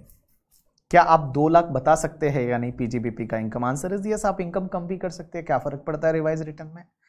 अब एक और चीज समझना, आप क्या करना चाहते हैं यहां पे यहां पे यहां पे यहां पे वहां पे रिवाइज रिटर्न करके, और आप अपने पीजीबीपी के लॉसेस बताना चाहते हैं, और पीजीबीपी के लॉसेस 2 लाख, पीजीबीपी के लॉसेस आप 2 लाख बताना चाहते हैं, आप पीजीबीपी के लॉसेस बताना चाहते हैं 2 लाख के। My question to all of you, क्या आप बता सकते हैं या नहीं? क्या आप पीजीबीपी के लॉसेस बता सकते हैं या नहीं? बता तो सकते हैं, रिटर्न रिवाइज तो कर सकते हैं। मेरा क्वेश्चन यह है कि भैया आप यहां पे लॉस बता के रिटर्न रिवाइज तो कर सकते हैं, आंसर इज यस। क्या आप लॉसेस को कैरी फॉरवर्ड कर सकते हैं या नहीं? ये जो लॉसेस जो रिवाइज रिटर्न में बताए, ओरिजिनल रिटर्न आपने टाइम पे फाइल किया था, ओरिजिनल रिटर्न आपने टाइम पे फाइल किया था, आपको उसमें गड़बड़ लगी, ओहो बोला गड़बड़ लगी, आपने रिवाइज मारा यहां पे, और रिवाइज में आप 2 लाख के लॉस बताना चाहते हैं। आप लॉसेस तो बता सकते हैं, बट क्या ये लॉसेस को कैरी फॉरवर्ड भी कर सकते हैं? यस बाबा, इसको आप कैरी फॉरवर्ड भी कर सकते हैं, कैरी फॉरवर्ड भी कर सकते हैं, बिकॉज ऐसे बहुत सारे कोड्स भी बोल चुके हैं, एज वेल एज यहां एक कंसेप्ट आता है कि जब भी आप अपने रिटर्न को रिवाइज करेंगे ना, everything is replaced by revise return except date of filing of return. Everything is replaced by revise return except date of filing of return. तो जब आपने इस रिटर्न को यहां रिवाइज किया ना, तो हर चीज रिवाइज की ली जाएगी। जब आपने इस रिटर्न को आपने रिवाइज किया तो हर चीज रिवाइज की ली जाएगी except date of filing of return. Means Shobhita यहां पे डेट 19 जुलाई 2022 ही ली जाएगी, और यस ये लॉसेस है वो आप कैरी फॉरवर्ड कर सकते हैं। अब आप मुझे ये बोलेंगे, मैं बताऊं आपको, इसीलिए एक मार्केट में प्लानिंग चलती है। अगर आपने अपने ऑफिस में ये नोटिस किया होगा तो बहुत बार आपके बॉसेस क्या करते हैं, जब लास्ट डेट होती है और आपको समझ में आ नहीं रहा है, आपके लॉसेस का केस है और लॉस है और आपने पूरा काम किया नहीं है, आपके बॉसेस बोलते हैं एक बार नील रिटर्न फाइल कर दो। आप ड्यू डेट तक एक बार कुछ भी आंकड़े डाल के, अपनी मर्जी से कुछ भी डाल के, और आप एक बार रिटर्न फाइल कर दीजिए करके, ठीक है। तो जब आप रिटर्न फाइल कर लेते हैं, उसके थोड़े टाइम बाद आप क्या कर दो, उसको रिवाइज करके और फ्रेश लॉसेस जो आते हैं वो लॉसेस ले लीजिए और वो लॉसेस को कैरी फॉरवर्ड कर जाइए, कोई दिक्कत नहीं है। इसके लिए आपने ऑफिस में ऐसा बहुत बार कहते हुए किसी को सुना होगा कि यार लास्ट डेट है, ड्यू डेट है और लॉस का केस है, तुम फटाफट रिटर्न फाइल कर लो। तुम एक काम करो, फटाफट क्या करिए करके, ठीक है, आप फटाफट जो है वो फटाफट रिटर्न फाइल कर लीजिए, फटाफट भले नील रिटर्न कुछ भी डेटा डाल के करके, ठीक है, आप रिटर्न फाइल कर दीजिए और थोड़े टाइम के बाद आप लॉसेस को क्या कर जाएंगे, कैरी फॉरवर्ड कर जाएंगे। थोड़े टाइम बाद जब आप वापस रिवाइज करिए और फिर आप लॉसेस को कैरी फॉरवर्ड कर लीजिए, कोई दिक्कत नहीं है। यू गॉट माय पॉइंट और नॉट? यस। अब एक और चीज समझना, हाँ इधर देखना, जैसे मान लो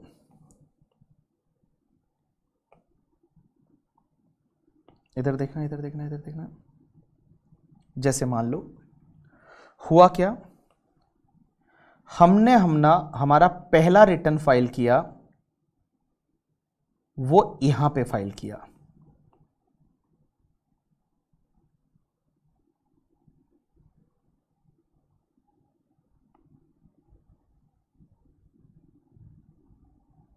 मीन्स हमने हमारा पहला रिटर्न जो फाइल किया वो मान लो 15 सितंबर 2022 को किया अंडर सेक्शन 139(4), और उसमें हमने 5 लाख का प्रॉफिट बताया, ठीक है, उसमें हमने 5 लाख का प्रॉफिट बताया। कितना? 5 लाख का प्रॉफिट। अब एक बात समझिए, मतलब पहला ही रिटर्न लेट था, अंडर सेक्शन 139(4) था, पहला ही रिटर्न जो था वो 139(4) था। थोड़े दिन के बाद हमको लगता है कि उस रिटर्न में मिस्टेक है, हमको लगता है उस रिटर्न में मिस्टेक है, बट पहला रिटर्न इटसेल्फ लेट था, ठीक है। अब थोड़े टाइम बाद क्या किया, हमने रिटर्न को रिवाइज मार दिया, एंड रिटर्न को रिवाइज करके और हमने यहां पे पीजीबीपी के लॉसेस बता दिए 9 लाख के। My question to all of you, क्या आप रिटर्न को रिवाइज कर सकते हैं या नहीं? क्या आप यहां पे रिटर्न को रिवाइज्ड कर सकते हैं या नहीं? आप रिटर्न को रिवाइज तो कर सकते हैं, आंसर इज यस, बट क्या लॉसेस जो है वो लॉसेस को कैरी फॉरवर्ड कर सकते हैं या नहीं? आंसर इज नो, यहां लॉसेस को कैरी फॉरवर्ड नहीं कर सकते। क्यों कैरी फॉरवर्ड नहीं कर सकते? क्योंकि जब आपने ये पहला रिटर्न फाइल किया था, वो पहला ही तो आपने लेट रिटर्न फाइल किया था। दीक्षा, जो पहला रिटर्न आपने फाइल किया था, that first return was file late ना। जो पहला ही रिटर्न आपने लेट फाइल किया था, तो भले डेट आप ये ले लोगे तो भी आप उसको कैरी फॉरवर्ड नहीं कर पाएंगे। यहां पे आप लॉसेस को कैरी फॉरवर्ड नहीं कर सकते। आप रिटर्न को रिवाइज तो कर सकते हैं, बट आप लॉसेस है वो लॉसेस को कैरी फॉरवर्ड नहीं कर सकते हैं। यू गॉट माई पॉइंट और नॉट? आपको समझा या नहीं समझा? Right answer is yes sir, हमको समझा। अब आप एक काम करिए, अपनी बुक पे आइए और देखिए आपकी बुक में क्या लिखा हुआ है। लॉस रिटर्न वाला पार्ट हो गया था अपना। लॉस रिटर्न में ये गोविंद नागर जो है शुगर लिमिटेड वाला आपने केस लॉ पढ़ लिया होगा, बड़ा ही सिंपल सा केस लॉ है करके, ठीक है। उसके बाद में आप आ जाइए यहाँ पे 139(5) रिवाइज रिटर्न। मुझे एक और बात बताइए आप, सर अगर मान लो हमको रिफंड मिल गया, उसके बाद भी रिवाइज रिटर्न कर सकते हैं या नहीं? जैसे रिफंड आ गया, आपने रिटर्न फाइल किया, आजकल तो हाथों हाथ रिफंड आता है, 2-4 दिन में रिफंड आ गया, बट आपको लगता है कि नहीं कोई मिस्टेक है, रिवाइज रिटर्न करना है, क्या आप रिवाइज रिटर्न कर सकते हैं या नहीं? आंसर इज यस, कर सकते हैं, कोई दिक्कत नहीं। तो अगर आपको रिफंड आ गया या अगर आपको इंटीमेशन आ गई, तब भी आप रिवाइज रिटर्न कर सकते हैं। क्या फर्क पड़ता है? इंटीमेशन आ गई, रिवाइज रिटर्न कर सकते हैं। इंटीमेशन कोई कंप्लीशन ऑफ असेसमेंट थोड़ी है। इंटीमेशन जो आपको आती है 143(1) की, जो आपको आजकल तो हाथों हाथ इंटीमेशन भी आ जाती है 2-4 दिन में, तो अगर इंटीमेशन आ गई प्रोसेसिंग के बाद, तो इंटीमेशन 143(1) का आना is not a completion of assessment, तो उसके बाद भी आप रिवाइज रिटर्न कर सकते हैं, कोई दिक्कत नहीं। It is allowed to revise. आप रिटर्न है वो रिटर्न रिवाइज कर सकते हैं। यू गॉट माई पॉइंट और नॉट? यस सर, हमको समझा। अब एक और चीज समझना, 2 केस लॉ है जिसकी मैं बात कर रहा हूं, और इस बार मैंने जो केस लॉ है वो यहीं पे डाले हैं। मैंने जैसा आपको बताया, this is the best compact of my life करके, ठीक है। जो मेरी लाइफ की सबसे अच्छी कॉम्पैक्ट है वो ये वाली है। ये कॉम्पैक्ट का आई थिंक 14th या 15th वर्जन है, बट इतनी कॉम्पैक्ट में सबसे बेस्ट कॉम्पैक्ट है जो मेरे लिए ये है। देखिए, सबसे पहला केस लॉ एक डालमिया पावर लिमिटेड का केस लॉ है, और ये डालमिया पावर लिमिटेड का केस लॉ सुप्रीम कोर्ट का जजमेंट। जब भी सुप्रीम कोर्ट का जजमेंट है, आपके यहाँ पे ब्लू कलर क्या बोलते हैं, रेड कलर में रहेगा, और जो भी आपका हाई कोर्ट का जजमेंट है तब आपका ग्रीन कलर में रहेगा करके, ठीक है। अब एक बात समझना, बच्चे भी बेस्ट है। यस, बच्चे तो बेस्ट है, ये तुम लोग तो बेस्ट हो, ये तुम हो तो मैं हूं, नहीं तो मैं हूं ही नहीं करके, ठीक है। सर क्या डायलॉग मार दिया आपने, तुम ही हो तो मैं हूं, वैसा है।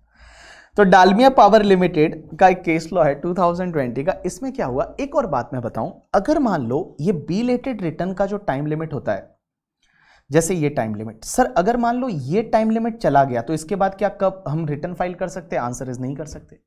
अगर ये टाइम लिमिट चला जाता है, ये जो टाइम लिमिट है ना, अगर ये टाइम लिमिट चला गया तो इसके बाद आप कभी भी रिटर्न फाइल नहीं कर सकते। ये टाइम लिमिट चला गया तो इसके बाद आप कभी भी रिटर्न फाइल नहीं कर सकते। लेकिन है ना, अगर मान लो कोई जेन्युइन रीजन है, जेन्युइन रीजन का मतलब क्या होता है, जैसे किसी के घर पे डेथ हो गई, किसी को कोविड हो गया, कोविड की वजह से कोई झगड़ा हो गया, उसकी वजह से बिलेटेड का टाइम भी चला गया, तो आप रिटर्न फाइल कर ही नहीं पाओगे। तो इस केस में सीबीडीटी के पास ये पावर है कि सीबीडीटी चाहे तो डिले को कंडोन कर सकती है। सीबीडीटी चाहे तो डिले को कंडोन कर सकती है, और उस केस में आप कंडोनेशन के लिए एप्लीकेशन डालिए, और अगर उनको लगता है ये जेन्युइन रीजन है तो डिले को कंडोन कर लेंगे, और आपका रिटर्न बिलेटेड टाइम के बाद भी आपका रिटर्न है वो रिटर्न आपका एक्सेप्ट किया जा सकता है। अब एक बात समझना, यहां पे 2 केस लॉ है। सबसे पहला केस लॉ यहां पे जो है that is related to the Dalmia power limited and ANR 2020 supreme court का जजमेंट। अब एक बात समझना, इस डालमिया वाले में क्या हुआ था कि कुछ कंपनियों का अमलगमेशन हो रहा था। अमलगमेशन जैसे फॉर एन एग्जांपल, मैं एक एग्जांपल लेता हूं, एग्जांपल से समझिएगा आप। जैसे मान लो एक कंपनी है ए बी सी डी, ये 4 कंपनियां हैं, और ये 4 कंपनियां अमलगमेट हो रही है एक कंपनी के साथ में, दैट इज द डालमिया वालों के साथ में, डालमिया लिमिटेड, इसके साथ में ये 4 कंपनियां अमलगमेट हो रही है। अब एक चीज समझना, जब कंपनियां अमलगमेट हो रही है तो ऑब्वियसली अमलगमेशन के केस में आप सेट ऑफ कैरी फॉरवर्ड में ये चीज पढ़ेंगे कि अमलगमेशन के केस में जो अमलगमेटिंग कंपनी, जो इन कंपनीज के जो लॉसेस होते हैं ना, वो अमलगमेटिंग कंपनी के लॉसेस जो है वो अमलगमेटेड कंपनी है वो कैरी फॉरवर्ड कर जाएगी, आंसर इज कोई दिक्कत नहीं है। अमलगमेटेड कंपनी है वो कैरी फॉरवर्ड कर जाएगी, कोई दिक्कत नहीं है। अमलगमेटिंग कंपनी के लॉसेज है वो अमलगमेटिंग कंपनी के लॉसेज अमलगमेटेड कंपनी है वो कैरी फॉरवर्ड कर सकती है।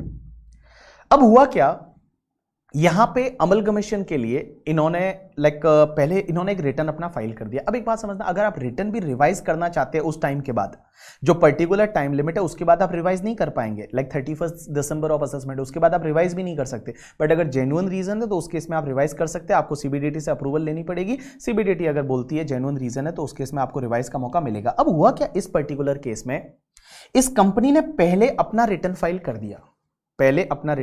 दिया, और रिटर्न फाइल किया, और उसके बाद वो एनसीएलटी में इनका प्रोसेस चल रहा है, एनसीएलटी में प्रोसेस चल रहा है अमलगमेशन का। और यहां डिपार्टमेंट को भी पता है कि अमलगमेशन हो रहा है, डिपार्टमेंट को भी पता है।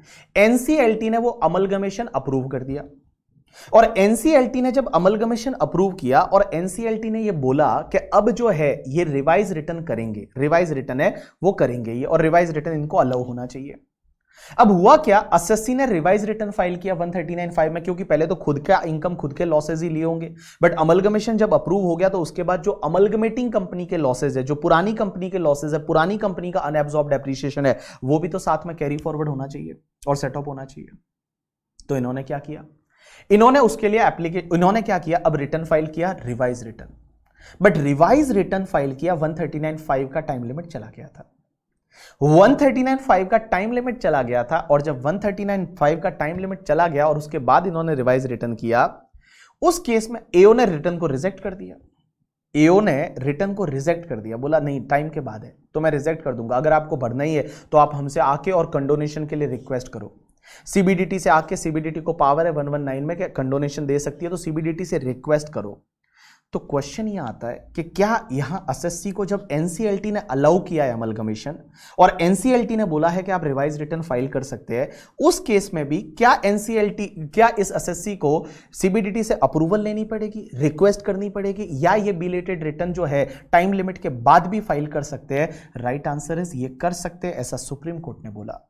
सुप्रीम कोर्ट ने बोला यहां कोई कंडोनेशन के लिए रिक्वेस्ट करने की जरूरत नहीं है, ये रिटर्न है वो 139(5) में टाइम लिमिट के बाद भी रिवाइज कर सकते हैं। तो देखिए क्या लिखा हुआ है, SSC filed the revise return after the time allowed under section 139(5) due to the scheme of the amalgamation approved by the NCLT and NCLT enables the SSC to file the revised return post amalgamation। Post amalgamation ये revise return file कर सकते हैं, ऐसा NCLT ने allow किया है।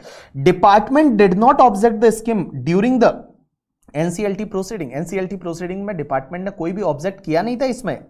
The department is required to accept the revise return file by SSC beyond the prescribed time limit. The contention of the department that the revised return is invalid without a condonation of CBDT under section 119 subsection 2 clause B is invalid means यहां पे 119 subsection 2B में request करने की कोई जरूरत नहीं, कोई condonation लेने की जरूरत नहीं है। डिपार्टमेंट को धमकाया, बोलिए इनका रिटर्न है वो आप एक्सेप्ट करिए, बिकॉज यहां एनसीएलटी ने बोला है ये रिवाइज रिटर्न कर सकते हैं और ये लेट कर सकते हैं। अब आप बोलते हो कि लेट नहीं लेंगे, अरे एनसीएलटी ने बोला है और जब वो प्रोसीडिंग चल रही थी अमलगमेशन की उसमें आपका कोई ऑब्जेक्शन था नहीं, और अब उन्होंने रिटर्न फाइल किया और वो लेट किया तो आप ये बोलते हैं कि नहीं हम तो इसको अलाउ नहीं करेंगे, ऐसा नहीं होना चाहिए। उसके बाद एक बहुत पुराना केस लॉ है, that is the Odisha rural housing development corporation limited 2012 का। इस केस लॉ में क्या हुआ कि एक बात बताइए, अगर आपको रिटर्न को रिवाइज करना है तो क्या आप सिर्फ एक पेपर पे लिख के दे सकते हैं क्या कि मेरा ये रिटर्न रिवाइज कर दो? पेपर पे लिख के डिपार्टमेंट भेज दिया लेटर, क्या पेपर मेरा ये रिटर्न में ये चेंज कर देना। या आपको कोई फ्रेश क्लेम लेना है तो क्या आप पेपर पे लिख के दे सकते हैं? नहीं। आपको अगर कुछ भी चेंज करना है you have to file the revise return. आप रिवाइज स्टेटमेंट नहीं दे सकते कि रिवाइज स्टेटमेंट भेज दिया कि मेरा ये चेंज कर लेना। It's not like that. If you want to change anything you have to file the revise return. तो देखिए क्या लिखा हुआ है इस पर्टिकुलर केस लॉ में। ये केस लॉ बोलता है SSC can not revise the particulars filed in the original return of income by filing a revise statement of income. आपको स्टेटमेंट ऑफ इनकम नहीं देना है, आपको रिटर्न को रिवाइज करना पड़ेगा। He has to file a revise return under section 139(5). AO has no power to entertain a fresh claim made by SSC after filing the original return except by way of filing a revise return. तो एओ जो है वो fresh claim तभी accept कर सकता है जब आप रिवाइज रिटर्न करेंगे। इसके अलावा वो कभी भी आप लेटर लिख के दे दोगे कि आप फ्रेश क्लेम ले लो वगैरह, वो नहीं लेगा। यू गॉट माई पॉइंट और नॉट? यस। चलिए एक और लास्ट सेक्शन पढ़ते हैं, उसके बाद हम आपको ब्रेक देते हैं। 139(9) दैट इज डिफेक्टिव रिटर्न।